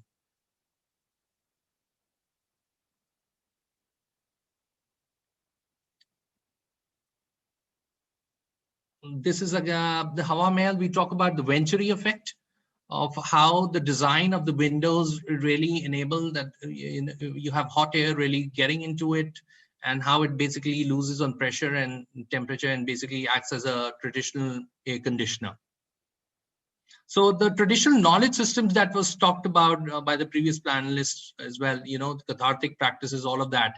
This is how you are basically also documenting and highlighting as part of the narration of the tangible heritage of how things were, right? So this is another such example where we talk about the water conservation and the pulley system at the Amer Fort, right? So how it basically was, the water was pulled up and stored in different tanks, and at the rear end in the royal apartment complex, there was a Persian wheel, Rehat, which is still in existence and how people do farming in parts of India, right? So you get that thing highlighted. This is touristy kind of an interpretation. So people who've been to the Amer Fort, there's this illusion outside the Sheesh Mahal, there is a marble slab, and the guides typically give you a kind of a different interpretation to each of these aspects. This is again the Jayavana, which is the largest cannon at Jaigarh Fort. So you can actually build that, walk around it, the typical stuff that you do with AR. So just to let you know, we are only highlighting in this context the AR aspects. At the very base level, there's the multimedia interpretation with text and audio. And these are some of the pictures that have been taken at sites, right, in context to the narration. Then we also have a kind of a calendar widget that we evolved. What we figured is that, even in Delhi, Bombay, there are a lot of cultural programs which typically happen, but they're never highlighted. So we wanted to evolve it into a little black book of events which highlight heritage and culture. So that's how it's happening. We talked about this case study, the Chokri Modi Khana. So this is how it really evolves.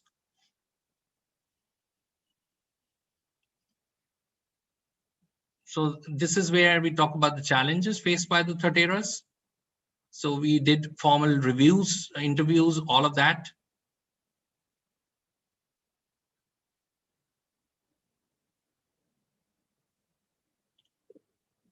The context here was that while you're documenting, what we also figured is that we could do a smaller kind of an interpretation for the tourists or the visitors, but the entire craft could be documented in more detail, because like Meera said, that most of the crafts are getting diluted or diminished anyhow. So it's worthwhile while you're at it, document the entire art form in detail and put it in archives. So you actually have a traditional this thing happening.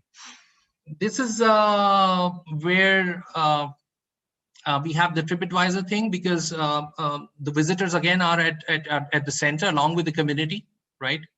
So you get your top bubble rated content and the hidden gems, and we also basically provide the geotag data in that context.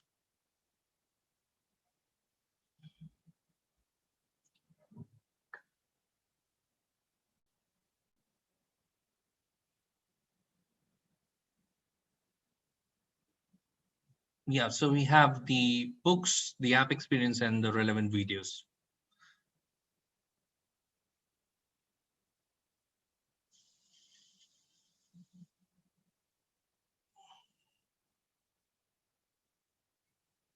Good, I think this concludes it.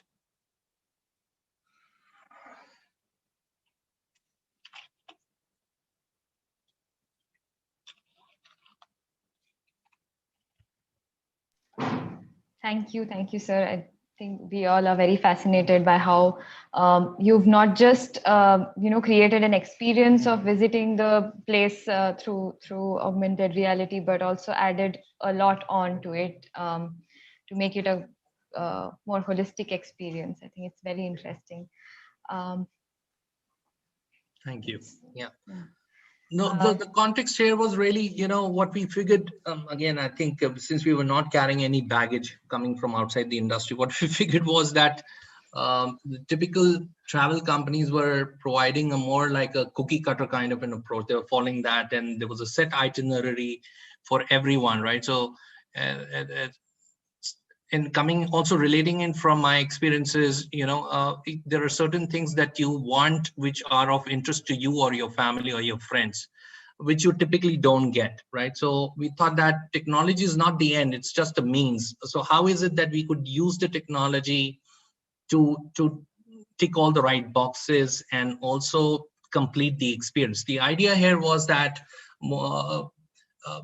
if we put the traveler and the community in the center, which are kind of a prominent stakeholder in the entire value chain, and you focus on their needs, then probably the entire value generation that evolves is much better in that context. Because if you look at it, how we are trying to do it, as a traveler, it completes my experience. And from the community perspective, there's a viable economic model that we are trying to generate, and by promotion and therefore preservation of the tangible and intangible heritage. And that is very important. More often than not, I think these two components were ignored in the larger aspect of tourism, right? And the context is that everybody should benefit. So that was the perspective to really evolve this. Eileen, I'm just going to read out what you've said. She says, "Thank you for a highly stimulating presentation. It looks like Aug Traveler is an enabler, also supporting others to innovate in the broader cultural tourism field." Thank you, Eileen. Thank you for your initial impressions. Any questions? Anybody, if you have any questions, you may ask.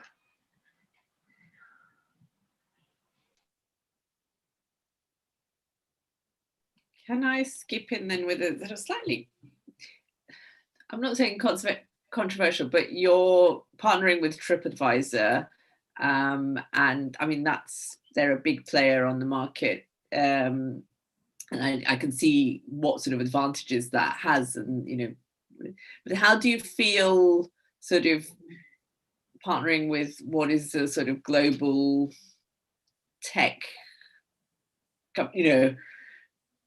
Right. How do you make, it's just sort of, how do you feel about that, or what's your experience of it? So my experience with TripAdvisor earlier on was more like as a visitor, when you're visiting a place and you used to refer to that.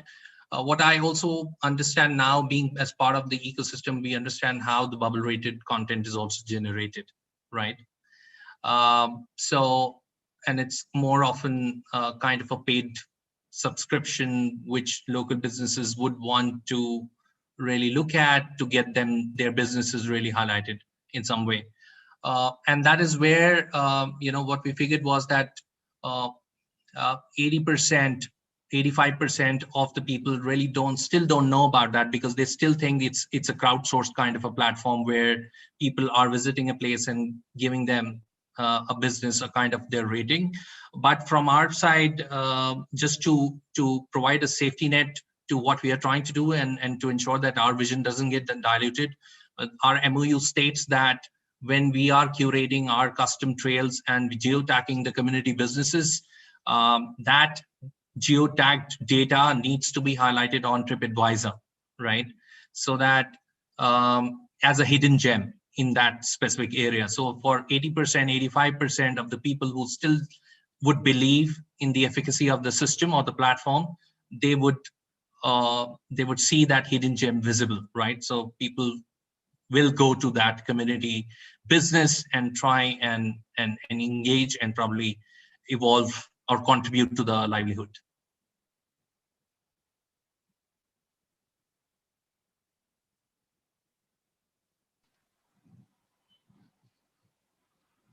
Thank you, sir. Just to add to this, I'm just digressing a bit. Like this is one kind of an experiment, Eileen, that we did. So the other one was we have this very interesting tie-up with this French retail sports brand called Decathlon, if you're aware of it, right? So that's the other experiment that we are trying to do. Now, Decathlon, how they engage with their community is in a very interesting way. So they have those cycling communities or running or walking communities, right? So they engage with the communities by conducting events over the weekends or specific occasions. Now, our MOU states is that while they engage with their communities and they can follow their passion for their sport, we put a layer of heritage on top of it using Org Traveler, so that they can follow the passion for sport, but in the process also rediscover their cities or towns in that context. So that's where the nuances of these heritage walks, the interpretation of the heritage sites really come to place. The other experiment we wanted to do was, and so again, we evolved it to an extent, is a tie-up with the Embassy of Republic of Korea, right?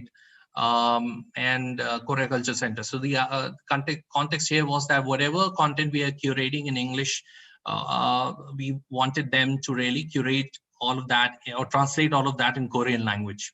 And we use their logo onto the app, and also they will help us reach out to Korean visitors coming into India, right? So that's how we are actually trying these smaller use cases of really connecting all the dots and also the outreach. Now, through the Korean Embassy, we are also trying to figure out, or after COVID, we'll take it forward, is there a way that we could try and bundle this experience on Korean airline, right, coming into India, because Wi-Fi is a reality. And they would want you, the airlines want you to consume content on, whether be it on the seat or on your mobile device. So they can actually download the app while they're flying in, and then when they're here, they basically have a more deeper appreciation, a deeper engagement. The system has been generated in a way also because we're looking at historical content, it wouldn't change, right? So, but with B2B kind of tie-ups or institutions or universities, all of that, knowledge partners, any specific similar tie-up can actually hold their own logos and their own messaging onto the system, right? So the app would remain the same, but it can hold the logos of specific players that we get associated with. That will essentially help us complete the cycle of connection to the visitors.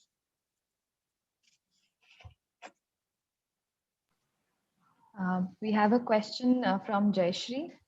She asks, how is the content and storyline for each of the sites created? How do you deal with possibly contrasting versions of the same history? So yeah, so that was the core objective of how we were trying to curate the entire thing, Jayashree, was that, you know, you're getting different interpretations to history, and we wanted it to be authentic and accurate. So through our knowledge partners, that essentially is getting ensured, but that doesn't mean that we are not giving you different interpretations or pieces of trivia associated with it, with a storyline. So the authentic story through our knowledge partners is being curated. And then if there are any contrasting viewpoints, we also make sure that they are highlighted in a politically correct manner. We're in India, so we have to be a little more careful with it.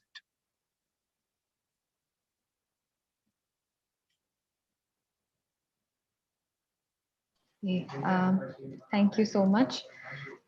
So with this, can I ask a very frivolous question to Pankaj? Sure. Sure, Meera. Do you know if the Jal Mahal in Jaipur is haunted? Sorry, Do you know whether the Jal Mahal in Jaipur is haunted? is haunted. Well, there are a lot of stories, but there are different interpretations to it. So when we start to actually curate Jal Mahal, we will speak to the relevant stakeholders from ASI and the other knowledge partners who so Drona Foundation is the other one who's actually who's been instrumental in getting the heritage tag for Jaipur city. So they are our knowledge partners. So we'll talk to them and figure out. Okay, that was just for fun. Yeah, I know. Yeah. Okay, Ashna, I have to leave. I'm sorry. This was really great. Thank you, everybody. Thank you, ma'am. Ma'am, before you leave, could you just switch on your video and we could take a screenshot maybe so that we don't miss you on the... could everyone else also please switch on their videos for a moment?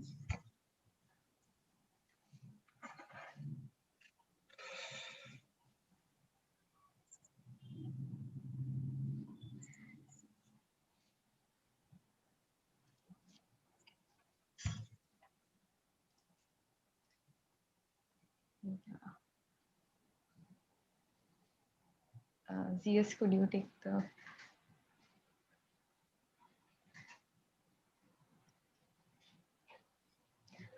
Thank you so much. So with this, I would like to thank all our speakers for presenting their work and sharing their experiences and perspectives on the role of tourism and heritage in conservation and management.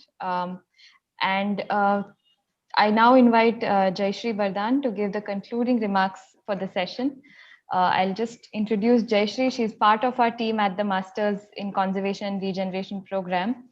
She's an architect, a graduate from Sept University, and holds a master's degree in World Heritage Studies from BTU, Germany. She has worked on several cultural heritage mapping research assignments and assessments in rural and urban contexts, and has taught several design studios in the bachelor's program at Sept as well. She's a member of ICOMOS and has recently conducted a research on assessing and optimizing ICOMOS's heritage at risk initiatives towards devising a comprehensive framework for cultural heritage at risk within and beyond ICOMOS. She has also mentored a task team of ICOMOS International Board and the International Scientific Committee on Risk Preparedness. Welcome, Jayashree. Over to you.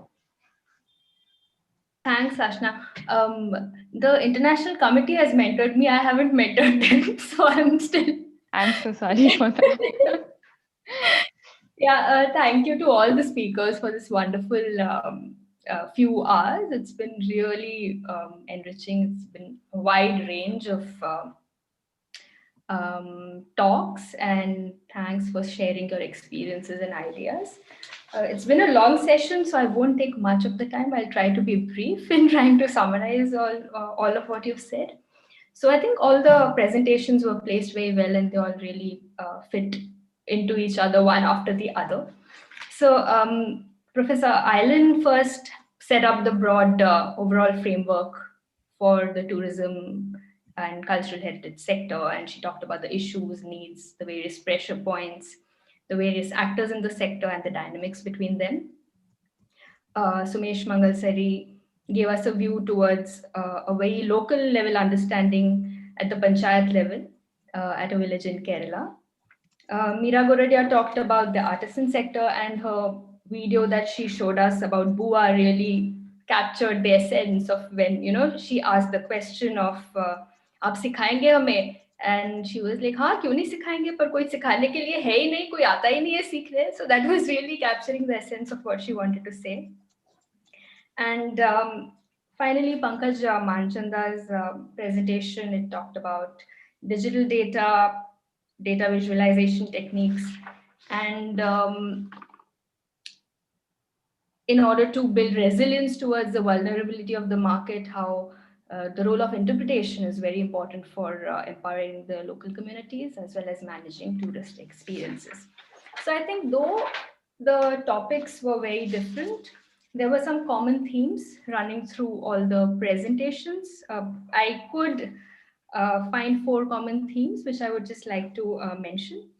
So first, I think, like Dr. Eileen mentioned, that tourism is often portrayed as this very picturesque destination to destination hopping thing, but actually one really needs to acknowledge the complex social realities that the sector has.